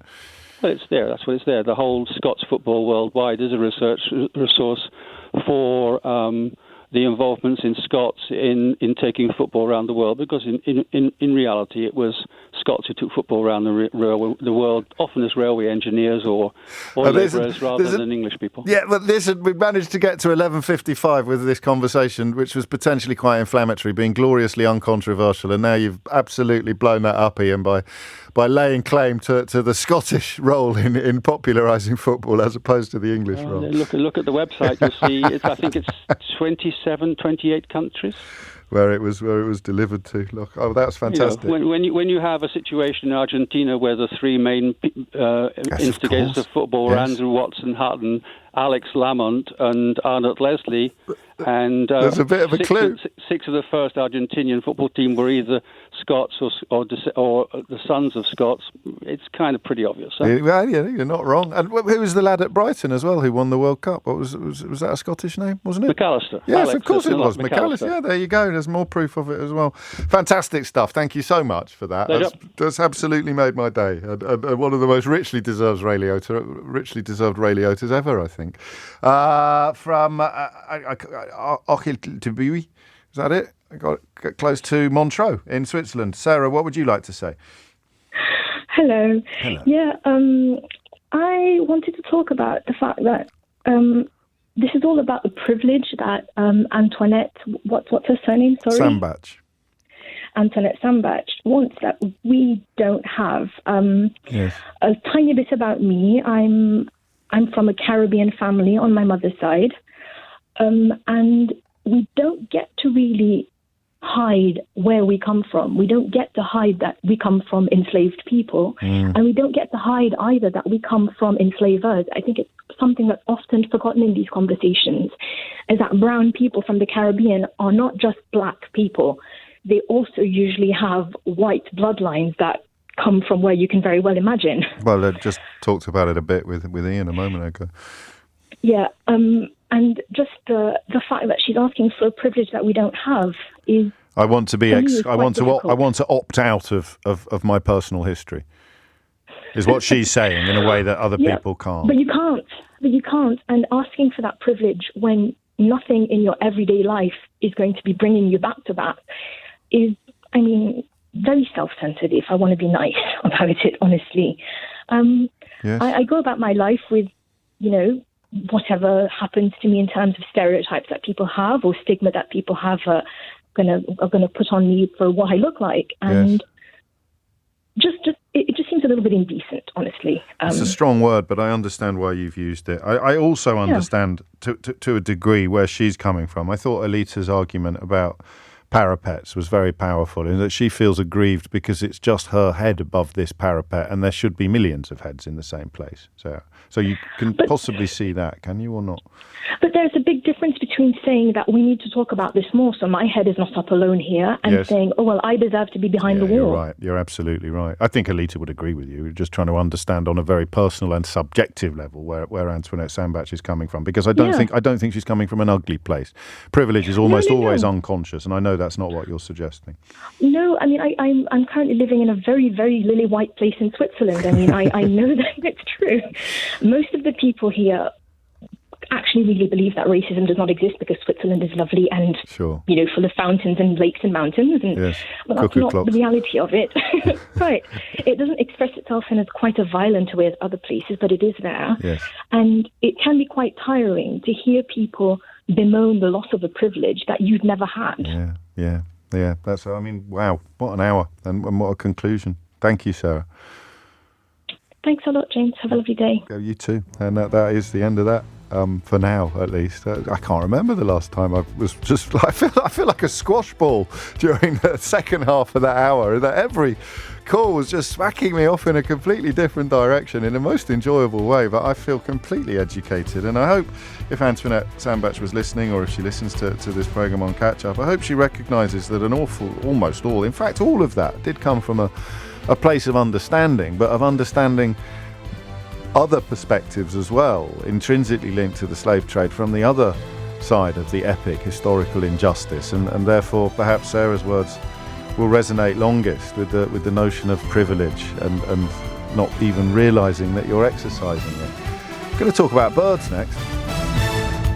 4 minutes after 12 is the time. You're listening to James O'Brien on LBC, where that conversation in the last hour was absolutely brilliant. There wasn't a book, John, on the Scottish football, but Ian's work, Scottish Football Historians Group online will lead you in the direction in which you need to go. So, a bizarre story unfolded online. I just want to read you something from the Telegraph today that you may have missed, because you possibly think sometimes when I talk about the people who are opposed to the truth that I am exaggerating. So this is a piece inevitably in the comment pages of the Daily Telegraph, which are, I mean, in the realms of fantasy writing. They give Neil Gaiman and Terry Pratchett a run for their money, but unfortunately this is allegedly journalism.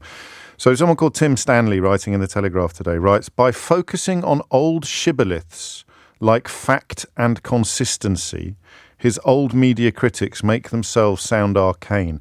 I'm not sure I've ever seen such a blatant admission, albeit implicit, from a very right-wing journalist that facts and consistency are out of favour, that facts and consistency are old-fashioned and unnecessary.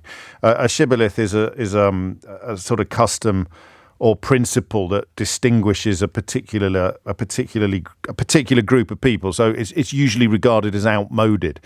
Just think about that again. The Daily Telegraph, my late father's newspaper, it always pains me to imagine what he would make of what that newspaper has become. In an article essentially blowing smoke up the backside of the Republican candidate Ramaswamy, a peculiarly unpleasant individual running for the Republican nomination in America at the moment. This fellow Stanley writes, by focusing on old shibboleths like fact and consistency.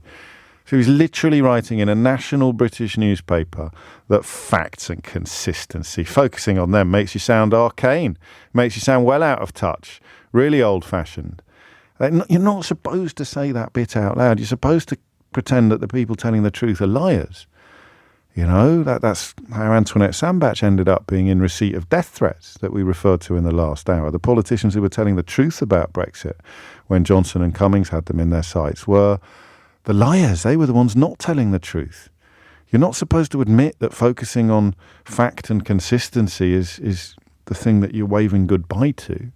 And it is of a piece with broader movements at the moment. We touched on the National Trust in the last hour, and there are people desperately opposed to telling the truth about the National Trust. Even Farage has stuck his dirty oar into that issue by claiming that they need to have some sense knocked into what's the National Trust doing, revealing the actual history of the houses that they own and operate. I don't want to hear the history of the house that I'm visiting. I just want to have a nice cream tea.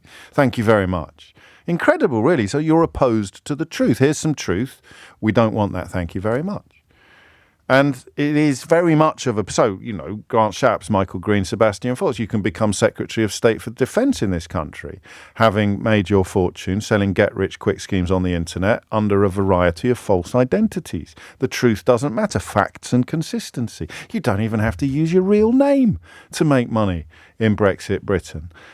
Or rather, to end up as Defence Secretary, having made your money under false names in Brexit Britain. So you're opposing the truth, the opposition to the truth. An actual active resistance of truth, while claiming that you are somehow defending free speech or that you are somehow on the side of the angels. It's incredible to watch. I don't think it's going to end up where it can end up, but it's a crucial constituent of fascism or fascist takeovers. The truth becomes undesirable. The truth becomes an untruth almost. You have a complete subversion of, well, facts and consistency. It's the only way you can get terrible things over the line in supposed democracies. Dawn Butler getting slung out of the House of Commons for calling Boris Johnson a liar because the rules which put her in contempt were not ever designed to accommodate a liar as egregious and as blatant as Boris Johnson. The system is supposed to, the system of good chap politics doesn't have the space for a Trump or a Johnson. It doesn't have the vocabulary, the bandwidth to accommodate people as morally depraved as those two. It just doesn't know how to deal with it. So Dawn stands up and calls him a liar and gets thrown out of the House of Commons. But of course, she knew what she was doing. She felt, if I don't do it, who will? Sometimes you have got to call liars liars. BBC won't ever do it, sadly, although they're getting slowly and belatedly better. And Dawn, of course, is my guest on Full Disclosure. It's a new one today being released with Mark Gatiss, actually. It's two absolute corkers, but you can still listen to and watch now. They're on YouTube now as well. You can see it in glorious Technicolor and marvel at the epic failures of both my stylist and my posture coach. Two people who, frankly, should never work again in this country or any other. But I mention this because the RSPB, or RSPB England at least, posted a tweet in which they described Rishi Sunak, Michael Gove and Therese Coffey as liars. It was a very impassioned tweet for the RSPB to undertake. It stuck out. I follow RSPB England on Twitter, and I am indeed a member of the RSPB. We have a full family membership of the RSPB. And the tone of it was staggering to me because they don't normally come out this strongly. The National Trust has had to fight a rearguard action against the enemies of truth, the people who don't want the National Trust to be telling the truth. And now the RSPB has had to do so as well. Just on the simple question of accuracy, here's Michael Gove in 2017. He said, "I'm glad that we're now at this stage because actually Britain outside the European Union can have higher standards on the environment and indeed on animal welfare." That's a lie. The European Union only ever put in a baseline on animal welfare and environmental standards. So you were not allowed to go below it. You could go as far above it as you wanted. You could have as much animal welfare and environmental standards as you pleased, but you couldn't go below the collectively agreed standards that membership of the European Union entailed. This week, he has said that scrapping EU-era environmental protections on nutrient neutrality is a Brexit benefit to boost housing. And the moment that this was announced, the shares in housing companies rocketed. You would have done well to stick a few quid into a housing company shortly after this announcement was made because it weakens environmental protections. It takes away the responsibility of house builders to protect water quality and places it instead, if I've understood correctly, with residents. But that's not really the point about this story. The point about this story is that after they told the truth, because Rishi Sunak, Michael Gove and Therese Coffey are liars, and they did promise to protect or even improve environmental protections, and they have instead determined to diminish them, The RSPB tweeted this: "Liars," in capital letters with an exclamation mark. Rishi Sunak, Michael Gove, Therese Coffey. You said you wouldn't weaken environmental protections, and yet that's just what you are doing. You lie and you lie and you lie again, and we've had enough. And then things kicked off a bit. I suspected at the time that whoever was in charge of the social media account probably didn't have a hotline to the chief executive's office. This does happen sometimes. Occasionally, infamously, this happens. And that indeed is what sources have told the Telegraph, that a junior staff member went rogue while bosses were on holiday. The chief executive has subsequently apologised and insisted that she did not approve the post and that it did not go through normal protocols. And she stressed that the charity was not entering politics. However, they have refused to delete the tweets, arguing that removing them would have drawn more attention to it and reignited the story. I don't know whether that's true or not. I think perhaps it isn't. But I was particularly struck by the comments of one trustee of the RSPB a man called Ben Caldecott, who said, whatever one thinks of the government's policy proposals and record on nature, these tweets are not an appropriate contribution to our public discourse from such an important and highly respected organisation. And we're back in the realms now of people who are telling the truth being told to shut up. Because everything in that tweet is true. They did promise that they would not weaken environmental protections, and they are weakening environmental protections.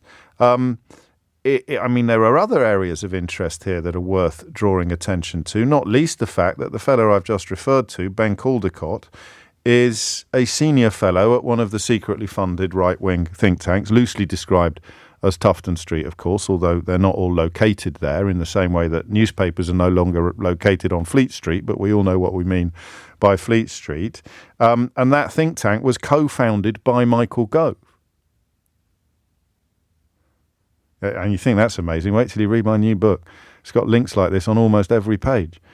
So there is a secretly funded think tank, co-founded by Michael Gove, of which a senior fellow is a trustee also of the RSPB and has come out attacking the RSPB for calling Michael Gove a liar. You can't make that up, right? That's Britain for you. That is the establishment now in this country. That's the ecosystem that we've created. That's the three-pronged assault upon democracy and accountability undertaken by right-wing media, right-wing politicians and secretly funded think tanks. You now have somebody quoted in a right-wing newspaper as a trustee of the RSPB, condemning the RSPB for calling a liar because that liar happens to be the bloke who founded the think tank of which he is a senior fellow. I mean, I told you I was turning into the kid out of The Sixth Sense, but I don't see dead people. I just see the links that you never get told about, and I see them everywhere. The question is this. Well, actually, no, I'll give you a couple more quotes, actually. There's a kind of question surrounding when is an apology not an apology. I get caught up in that very occasionally myself. Last time I think it happened when I posted that picture of Suella Braverman cackling outside the facility where they were claiming refugees were going to be put up in Rwanda, and the original photograph had two people alongside her laughing, and apparently the fact that I put up according to the Daily Mail, the fact that I put up the one where she was just on her own, it was the only one I'd seen at the time, was evidence of some terrible, dark, left-wing conspiracy. But the Daily Mail at least had the grace to admit that later that day, when people were accusing me of all, I put up the other one as well. It was just as damaging and just as horrific. There was no dilution of how unpleasant she looked by the fact that two other people were with her in the photograph. But you see that kind of pretending that there are conspiracies afoot when there aren't is usually undertaken by the people who are part of the ecosystem, in which a bloke who is a senior fellow of a think tank founded by Michael Gove can be quoted in a right-wing newspaper attacking the organisation that called Michael Gove a liar because he lied. Should the RSPB be doing stuff like this? I categorically and passionately believe that they should, but I suffer occasionally from undergraduate-itis. I get a touch of the Wolfie Smiths. So I don't honestly know. If you're a fellow member of the RSPB, I think you can go to the front of the queue. 0345 6060 973 is the number that you need. Because the way they get away with it, right? The way they get away with it is by riding roughshod over decency and standards, while pretending that they uphold them. Look at Boris Johnson, or Michael Gove, of course. Peas in a pod in many ways. You have... I think it's absolutely ridiculous that they've apologised, because they did absolutely nothing wrong. If you cannot call a liar in the public space, then lies will go unchallenged. We should have been calling people liars during the Brexit debates. We certainly should have been calling more people liars after the Brexit debates. Look at the promises that were made to you about everything from the cost of living to the cost of food to frictionless trade to the German car company. Liars. They're liars. They're all liars. But the BBC and other members of the media and institutions, we're all too decent. Oh, I can't call you I couldn't possibly call him a racist. Even in my own home, I wouldn't call him a racist, BBC journalist said to me once about a massive racist. You've got to call it for what it is. And then, of course, they all clutch their pearls and pretend to be outraged and go, I can't believe the RSPB is getting involved in things like... They're telling the truth. It's not the RSPB getting involved in politics that upsets people like Ben Caldecott, Senior Fellow of Policy Exchange. It's the fact that they're telling the truth that they're cross about. Here's a liar. I'm calling you a liar. Oh, that's how you... James O'Brien is a disgrace to his profession. How dare he go around bandying... Is he or is he not a liar? Did he or did he not promise that environmental standards would never be reduced? Yes, he did promise that. And have they been reduced? Yes, they have been reduced. Therefore, he is a liar. So why on earth are you picking holes in the reputation of the RSPB instead of going after Michael Gove, Therese Coffey and Rishi Sunak like a rat up a proverbial drainpipe? You are a liar. If you're not, sue me. So is this what you want the RSPB to be doing? Because it seems to me sometimes nobody else is. The Labour Party isn't. Dawn Butler accepted. The media isn't. Daily Mirror, Guardian possibly accepted. I think it was brilliant what the RSPB did. Whether it was a junior member of staff going rogue or whether it was actually sanctioned at a higher level. They are, and also, that someone really cares passionately about... How can you live in a country where they're pumping shocking amounts of sewage into our waterways and into our watercourses and think that the problem here is the RSPB calling out lies from politicians who promise to protect environment. I mean, that line from Gove in 2017 saying we can go even higher, that's a lie. That is a demonstrable, palpable lie. But this Caldecott character, and then I don't even know who, but I can tell you without checking that they will have phoned up some desperate for publicity Conservative MPs to get them to criticise it as well. Probably that Clark Smith character. Oh no, I tell a lie. Mark Jenkinson has called for the Charity Commission to strip the RSPB of its status. The RSPB should be stripped of its charitable status for accurately describing Michael Gove, Therese Coffey and Rishi Sunak as liars. Talk me through that, will you, for a minute? 0345 6060973. And because these newspapers create the discourse, same newspapers that went after the National Trust for telling the truth, now going after the RSPB for telling the truth, because it's not the behaviour of the organisations that they object to, not ultimately, it's not the National Trust's policy that they object to, or the RSPB's tweet that they object to, it's the factual basis of both that they object to. These are projects designed to keep the truth away from the people. Don't tell them the truth about National Trust houses. Don't tell them the truth about Sunak, Gove and Coffey's pledges on environmental concerns. Keep lying to them. Keep misleading them. Keep them in the dark. I think the RSPB, frankly, deserves an award for this tweet.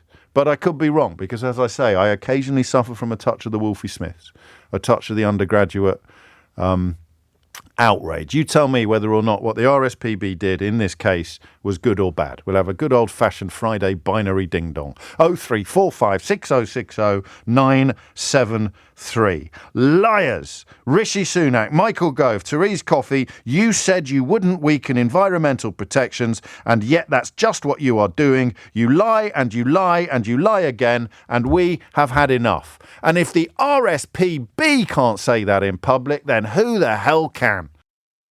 It's 24 minutes after 12. You're listening to James O'Brien on LBC. I mean, what? I can't keep doing topics based upon the question of what the hell is going on. But if the RSPB can't call liars liars, then what is actually going on? And if some fellow from a secretly funded hard right think tank can pop up attacking the RSPB despite being a trustee of the charity for describing the bloke that founded the hard right secretly funded think tank where he works as a liar, then what does that say about our democracy? Carol's in Romford. Carol, what's going on? Well, I don't think they should have apologised. I think that is wrong. I didn't ever think I'd hear the RSPB come out and say it like it is, but it's not what you expect from them, is it? You expect corn crakes and tea towels, perhaps. That's right, yes. And I feel that the RSPB are doing their best to sort of, now the weather's changed and everything like, to help fight floodplains, help do their sort of bit. And it just feels like the government just saying, don't bother. Don't do anything. And there's lots of people who've been volunteering and fighting this for years, and it's just a slap in the face. And I think they were right to call it. They really were. Well, yes, and they didn't apologise, but they didn't delete it either. So I suppose in a way it's only half an apology. Yeah, it is. But I'm hoping that will stick. People, now you've made it more public, because I'd read it a few days ago and thinking, not heard anything about this. No, well, it's and when I saw they'd apologised, I was horrified. Horrified's a strong word, but you know, if you can't call liars liars, what can you do? It's a bit like living in America under Trump, isn't it? Well, it's got elements of that. It is, yeah. It's an attempt to sort of redraw or recalibrate reality. Thank you, Carol. Are you a member of the RSPB? Yes, I'm a member for about 30 years now. Yeah, well, really, I've only been a member for 2 years, but it's extremely good value. I recommend it heartily. I really do. But, I mean, crikey. Some of these think tanks are charities. They have charitable status. Neil's in South Hams. Neil, what do you reckon? Well, there's lots to start with on this. Take your time, mate. There's no rush. For a month, so I'm kind of getting catch up. Okay. This morning you had LBC had a guy on Nick Ferrari who from Falkland Comms, I think it was, right, who's an ex-Sun journalist. Now I'm a Liverpool supporter, so I don't hold much weight to what these people say anyway. But fair enough. He said they had basically one of two options, and that is not true, because what they've done, as you rightly pointed out, they haven't really apologised, they haven't taken it down, and the media have been talking about it for 2 days, and he would pay his right arm for that, and so they've got this exactly right. They've called people liars, who've done this. They've called it out for what it is. But they also, I think you've kind of already said it, it's from an organisation where you'd expect shortbread and tea towels. Yes. It's like the National Trust saying it. You just wouldn't expect it. No, well, the National Trust has had to get involved in similar agitations as well because of people who are opposed to the truth. It's quite incredible to see the links in a way. Is it true or not? That's not the point. They shouldn't be doing. No, is it true or not? Is it true or yes, it is true. This house was built on the funds of slavery. Or yes, this politician did promise that they wouldn't reduce environmental protections, and now they have. It's bizarre, isn't it? I mean, I read something. I think it was in the Guardian yesterday. It may or may not have been the Guardian, but I read it somewhere yesterday. That something to do with the charitable status and them getting involved in political discussion, that they're not allowed to do it. Now, personally, I don't really have an issue with this because Michael Gove said we've had enough of experts, but these people are experts in bird habitat and the consequence of actions of this government that's going to fail. So, I don't know, maybe we should be paying attention to experts who actually know what they're talking about. That's a really good point. You're knitting, secretly funded. It's another theme, isn't it? It's who should we be taking our information from? The people who've dedicated their lives to studying and disseminating, or the people who, I don't know, just turned up at the job interview last week and got a job as a fellow? Yeah. Nicely put, mate. You're catching up fast. It's coming up to 12:30. Couple of phone lines free on this. 0345 6060973 is the number you need. Listen, I know I went a bit high level. I went a bit passionate on this, but I could be wrong. So if you want to say that why, like sensibly why, not like a human pudding like Mark Jenkinson, a kind of sensible explanation as to why the RSPB shouldn't be doing this. It's suboptimal. It's not actually helpful. It might be accurate, but it's not their role. Then I do have plenty of room for that position to be further explored on the programme. The number you need, as ever, is 0345 6060973. 12:30. And Simon Conway is here now with your headlines. 33 minutes after 12 is the time. If my inbox is anything to go by, and if everybody is telling the truth, then the RSPB has picked up at least 6 new members this morning or this afternoon. And, of course, the fuss manufactured perhaps around their tweet, quite accurately calling Rishi Sunak, Michael Gove and Therese Coffey liars with regards to environmental protections, is arguably drawing rather more attention than the original tweet did, which I guess is part of the Streisand effect. But I want to know what you think about it. Is this the sort of thing the RSP... I don't know that there's any room to dispute the accuracy of what they've said. which as far as I can tell would be crucial to the Charity Commission's role, if there is any in this process, particularly when you find quotes from Michael Gove lying as long ago as 2017 about somehow being able to enhance environmental standards and protections as a consequence of leaving the European Union, something that is categorically and demonstrably untrue. And yet you could still make a case for saying the RSPB shouldn't be getting involved in stuff like this. 12:34 is the time. Aidan's in Camden. Aidan, what would you like to say? Hi, James. Yeah, I have a lot of sympathy with what you've been saying today and with the RSPB's position, but I'm afraid I think it does demean such an important institution with so much reputation and expertise to be expressing itself in this way. I think calling someone a liar is quite a serious accusation, and it's an accusation that someone is not only wrong or... No, they said they wouldn't weaken environmental protections, and they have. Okay, but what I was going to go on to say is that it's further than that. It's an accusation that the person is actually acting in bad faith. And look, the RSPB has a huge amount of knowledge. Can you just let me finish? No, I won't let you finish, because I won't be able to concentrate on what you say next if we don't clarify what you said before first. Okay, no, fair enough. So they said they wouldn't weaken environmental protections, and they have. So where's the confusion for you there? So I think if you were to accuse someone of being a liar and acting in bad faith, what you would be saying is that back in 2017, when Michael Gove said that... That's a different lie. Sorry, this is why it's important that I do interrupt sometimes, so that I can clarify for you what I've said. So that was a different lie. That's just proof that Michael Gove has a history of lying on this particular subject. But on the promise not to weaken environmental protections, that's this year. I mean, that's the last manifesto. That's constant. Okay, no, I understand, but I think now they've weakened now they have weakened environmental protections. So they said they weren't going to do something, and then they did it.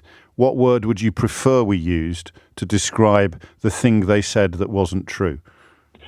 I think the important part of what I was going to say was that if the RSPB is going to make that criticism, and by the way, with their expertise and with their reputation, I don't think it's wrong for them to do that. Yes. I think they should make that in a measured, evidence-based way, not on Twitter using this kind of sort of mudslinging language. Okay, no, I understand that. I mean, I understand that perfectly. That's your, what's the word? Well, that's your sensibilities, though, isn't it? Yeah, but I think that's incredibly important. I think everybody's sensibilities are important, but it's not based on anything other than your claim today that you don't like that sort of behaviour on social media. It's not just that. I mean, I think you talk a lot about Boris Johnson and the degradation of standards in public life. Yes. It's undoubtedly broad. I'm afraid I think if we hold ourselves to those new standards rather than the standards that we should be holding ourselves to, then we've really, really lost an awful lot in public life. And I think, fair enough, all of the things that you've mentioned... No, you can't conflate lying with calling someone a liar. Lying is much worse, but I still think calling...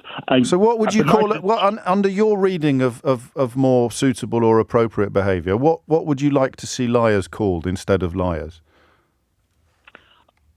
I would suggest that the way this should be framed is a forensic examination of what the government has said and what they've had done and how inconsistent it is.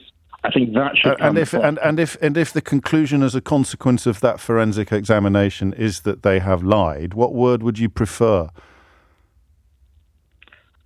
I still don't think in that circumstance... No, I know, that's what I'm acknowledging. I'm asking what word you would prefer. So here is a liar, and you don't like the word liar, and you don't think the RSPB should be using the word liar. What word would you prefer them to use to describe that liar over there? Could you give me an example of the kind of finding that you want them to have found? So, for example, here is a politician who said we definitely won't reduce environmental protections, and then they did. There's an example. Okay, fair enough. So here's that liar right in front of you, the one who lied about not reducing environmental protections, and we're not going to call him a liar because something, RSPB something. What are we going to call him instead? Fine. So the way that I would frame that is that what the government has done is not consistent with what they said they would do, and we believe they're actually... there's a character limit on Twitter. Well, you'd have to be creative and use it. Go on then. So what get single word would you use to replace the word liar? It doesn't have to be a single word. I think. All that's right, very you can have important. We five. don't refer to single words. You can have five. No, I think it needs to be a sentence or a set of sentences that simply explain why they believe that they were acting in bad faith and their reasons for doing so. I think that's actually so important that we don't. That's not really making sense. That's not. It's not mudslinging and name calling. It's an accurate description, and that's why I'm pushing you on what word you would use. What word would you? It's not a pejorative. It's an accurate description. It would be a pejorative if it wasn't true, but it is. No one's disputing that. So here is the liar. What are we going to call the liar who has lied if we're not going to call them a liar after they lie? I don't think it's necessary to attach a label to someone. I think the facts speak for themselves. Okay, there we go. But the facts are? Well, the facts are that the government has quite consistently and persistently said they would not weaken environmental protections after Britain left the European Union. And in this instance, there is a weakening of environmental protections. So they've lied. I think that stands for themselves. Well, not necessarily. Okay. Because a lie implies acting in bad faith. And you haven't necessarily proved that. Well, a lie doesn't necessarily imply acting in bad faith. A lie implies lying. No, a lie is bad faith. But he's a liar. No, I mean, a lie is implicitly impugning the motive of a person, not the inconsistency in their statement, James. No, it's both. And I am imputing the motive of the person. He is a liar. He said he wouldn't do something, and then he did. Give me the positive reading of that, the positive analysis of that, the analysis of that casts Michael Gove in a good light. Well, I think that's a different question. I know it is. That's why I asked it. An example might be if you're not to accuse someone in bad faith is he said something back in 2017. Circumstances had changed. He really reevaluated the subject and came to a different conclusion. But they've been pledging all along that they weren't going to reduce environmental protections, and they have reduced just forgive me for asking this question, but what's your what's the word I want? What made you pick up the phone today? What is it you object to here? What? It's about standards in public life, I think. And okay, I think that's incredible. So people listening to this think that your interest in standards in public life is focusing upon the RSPB using the word liar more than on Michael Gove lying.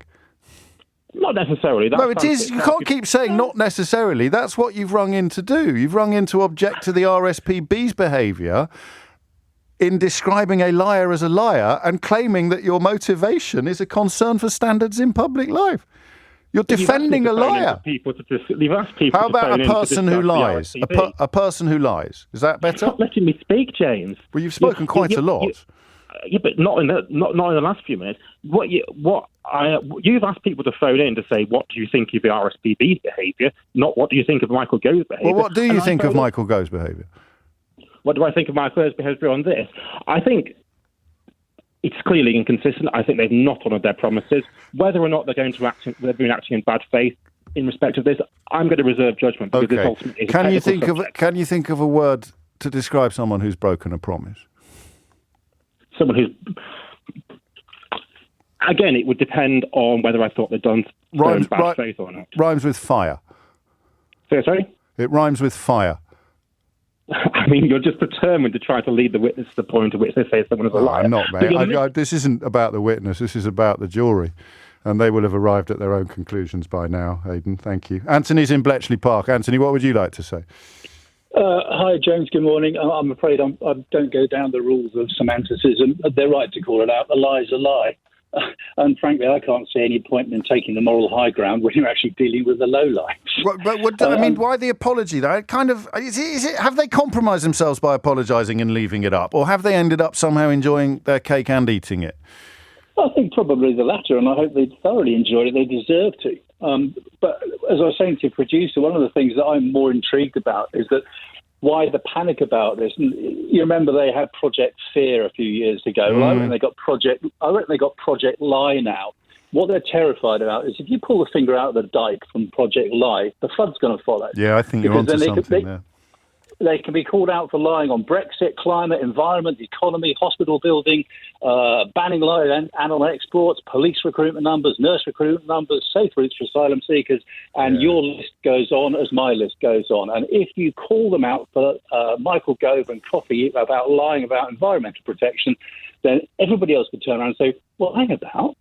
isn't Mick Lynch right when he says? Isn't Fergal Sharkey right about what he says? Aren't all these pressure groups right what they're saying? Yeah, and the answer is they are right, because guess what? The government is lying. There's no two ways about it. They are not telling the truth. And it's completely irrelevant to have a semantic argument saying, I don't really want to call them a liar. Well, they're not telling the truth. They've lied. They've lied to all of us. They've seriously lied to all of us. It's like a Rubicon, isn't it? It's because we don't. This is what I mean by the standards of public life. If we don't do this sort of thing, and I think that may be where the last chat was coming from. We don't really do this sort of thing because it's unseemly. But that leads to Dawn Butler having to stand up in the House of Commons, knowing that she'd be thrown out, calling a liar, because Boris Johnson was lying, and she knew that he was lying, and he knew that she was lying, and the Deputy Speaker knew that he was lying, and everybody who booed her knew that he was lying, but they just desperately didn't want the person calling him a liar to be able to call him a liar.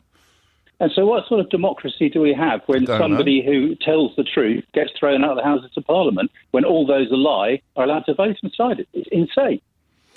The apology even acknowledges the lie while apologising for using the word liar. The RSPB is deeply frustrated by the government's reneging on its environmental promises. There you go. Maybe that would have been a word that was helpful to the last caller. Reneging on its environmental promises. But that frustration led us to attack the people, not the policy. I'm not so sure that I would have endorsed that were I on the RSPB's Board of Trustees. I've got the relevant paragraph as well from the rules and regulations that the Charity Commission imposes, and I can tell you that I know they're kosher because Fergal Sharkey just sent them to me, and he is, as Anthony mentions him in that call, Fergal is listening, as indeed it sometimes feels is everybody else.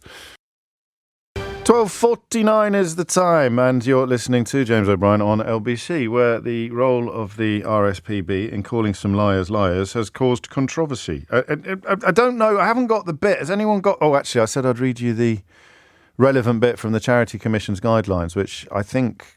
I mean, it doesn't render it an open and shut case because we could be talking about sensibilities or... this idea. Here's a great line from another trustee, Lord Randall of Uxbridge. Oh, we like him. Lord Randall of Uxbridge has said there's a legitimate question. NGOs are obviously very concerned about this policy, but that has to be explained. This was put out, and he said, I don't think it's representative of the way that the RSPB would normally conduct themselves. Now, and he was critical of the tweet itself, but in much more measured terms than either Ben Caldecott or Mark Jenkinson. And that's the point, I think, that perhaps Lord Randall of Uxbridge has missed, is that this is not the way that the RSPB would normally conduct themselves, in much the same way that Dawn Butler would not normally call a politician a liar in the House of Commons, knowing that it's against the rules and would get her expelled from the House of Commons. But if you do not change your tactics when you are dealing with the abnormal from how you deal with the normal, then the abnormal will triumph and prevail. And what we are seeing now in government and beyond is profoundly abnormal. Therefore, you change your tactics to accommodate the new reality. And the new reality is that we have politicians now who would pick your pocket, who would look you in the eye and tell you it was raining, even as you collapsed with a case of sunstroke. You know that that's true. You saw it with, I suppose, Dominic Cummings, albeit that he's not a politician. Michael Gove was on the radio the next day trying to defend him. So that I don't know what else they are supposed to do. And here's the Charity Commission's guidance on political activity. A charity can campaign using emotive or controversial material where this is lawful and justifiable in the context of the campaign. Such material must be factually accurate and have a legitimate evidence base. I think they're all right. I think they're golden. Martin's in Staplehurst. Martin, what do you make of all this? I think you just nailed it on the head there, James. The government have kind of been pulling their pants down and saying they're going to do one thing and then doing something completely different. Yes. And my point I initially called up to say was that the RSPB is a Royal Society to... Oh. Now, with all the environment... I know what you said, oddly, because you got cut out after you got to the end of the word society. So I'm 99% confident you added for the protection of birds. But your line did cut out, Martin, so I'm just clarifying that for other people. Okay, cool, thank you. I just think that they're doing their job. Yes, that's a really good point, a simple point as well. That is, what is your job? To protect birds. What are you doing? Yeah. We're attacking people who are harming birds. Well, like I said, with all the things with the environment that the government are doing, including chucking effluent into the rivers and seas and allowing that to pass with the water companies, and then letting the water companies get away with it, they just pay fees because it's cheaper for them to clean the whole system up. Yeah. It makes me absolutely enraged. And it goes with this whole climate change thing as well. They're just not paying attention. They're not paying attention. Exactly. Driving out. I mean, the people that brought you Brexit are now bringing you attacks on net zero, and of course, oddly, you can even trace the attacks on the National Trust back to Tufton Street or the Institute of Economic Affairs, because some of the characters are involved in both. And lo and behold, there's an RSPB trustee who's also a fellow at the Policy Exchange. I know it sounds like a mad conspiracy theory, but it's not, because it's all there. All the evidence and the receipts are in front of us. But Martin reminding us of the simple truth at the heart of this entire manufactured scandal, which is their job is to protect birds. And at the moment, the best way to protect birds in the context of this story is to call out the people who are harming birds as a consequence of their lies. And therefore, we will call them liars. Martin is in St Asaph. Martin, what would you like to say? Hi, James. Hello, I wanted to make the point that political messaging and advertising is held to a lower standard than product advertising. Yeah. So the Advertising Standards Agency will hold someone advertising a packet of crisps to a higher standard than the electoral guys will hold politicians when they're putting out election leaflets and things like that. So that I think is one big problem we've got. The regulation is not there to over what politicians can say. But then there doesn't seem to be any way for politicians to correct themselves when they are found to be wrong. And I think one of the things you talked about with the previous caller who was struggling to find another word for lying, I felt that it comes down to what exactly is a lie. If I say I believe the moon is made of cheese, yes, I'm not lying if I believe the moon is made of cheese. No. But if I know the moon isn't made of cheese, and I say I believe the moon is made of cheese, then it is a lie. But if even then, Martin, this is the Boris Johnson, Donald Trump defence. Even then, I can't prove that you know. I mean, I can put a piece of moon in your hand, and you can say, I still think the moon is made of cheese. I can't prove that you're lying. Yes, and this is the difficult thing, isn't it? But if politicians, if you can then show that they were wrong, yes, right, rather than having to call them a liar, if you can say, look, you were wrong. When you said you weren't going to change environmental protections, when you said that, you were wrong. So now you need the opportunity, you need to be able to correct yourself in public. Whereas at the moment, I don't think that happens. Politicians can say they believe anything. Yes. And it's not a lie because they're claiming that's what they believe. I believe we won't change environmental protections. Oh dear, we have. Ups a daisy. We've gone and done it. But there's no forum for me, or we can't hold that politician to account and say, hang on, you said you wouldn't do it. You have done it. So now stand up and say, I get it. I see exactly where you're coming from. I think if I were batting for the RSPB, which in a sense I am, they'd probably argue that those old traditional avenues of accountability have closed and failed, and expecting them to correct the record or to account for the fact that they've done the opposite of what they said they would do. That ship has now sailed. Therefore, they reach for the blunter instruments of calling them liars. But you make a very important point. It's 12:56 already, so I'm a bit late. We're going to play a clip, are we, from this week's Full Disclosure with the wonderful star of Sherlock and the League of Gentlemen and Stage and Screen and now the West End director. Well, look, it's Mark Gatiss. When I interview people, I don't know why, it's just a very personal fascination with how close to the surface the child is.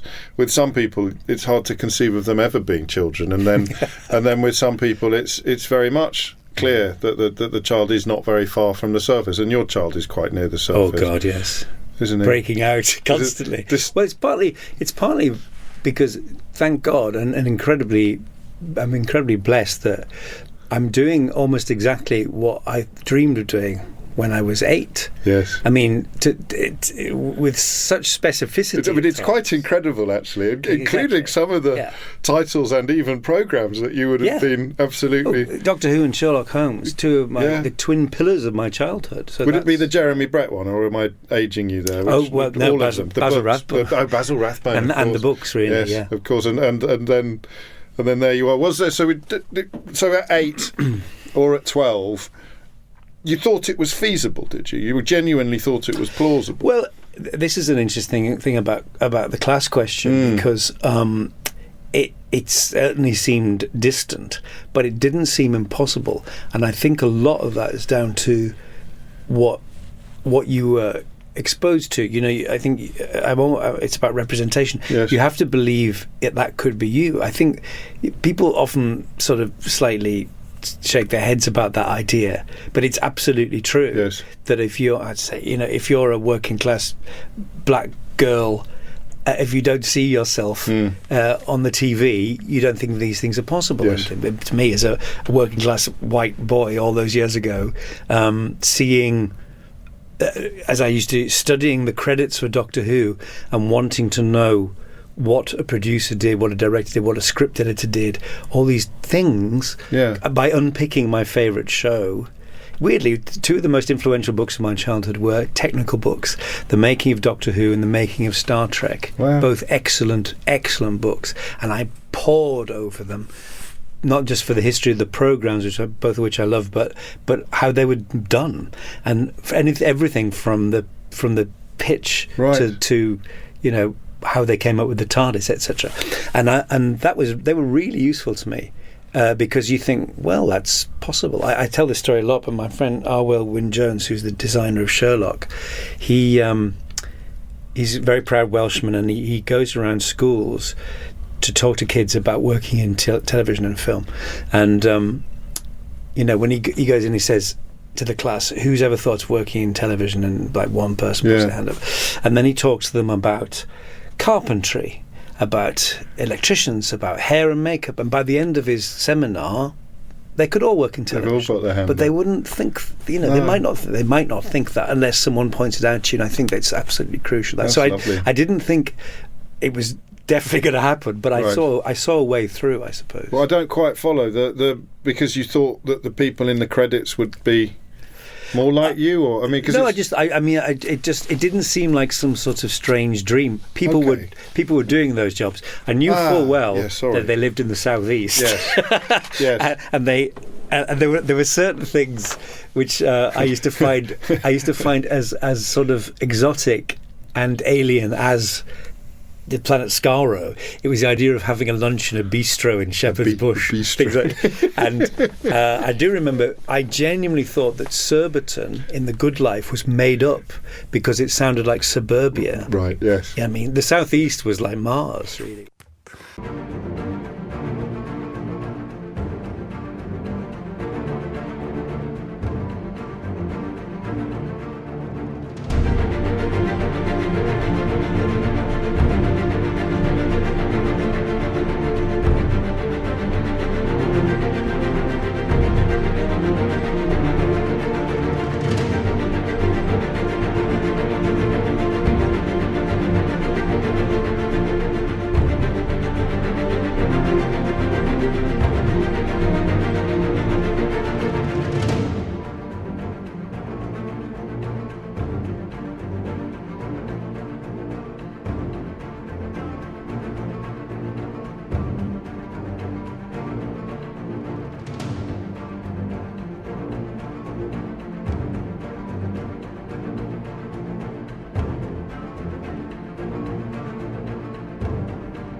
Mark Gatiss, absolute legend. And I'll tell you what, in the run-up to Christmas, he's going to be in, I think, the unique position of having a play that he has directed in a theatre next door to a play where he's starring. The Unfriend is the one that he's directed in the National Theatre's production of The Motive in the Queue, in which he plays John Gielgud.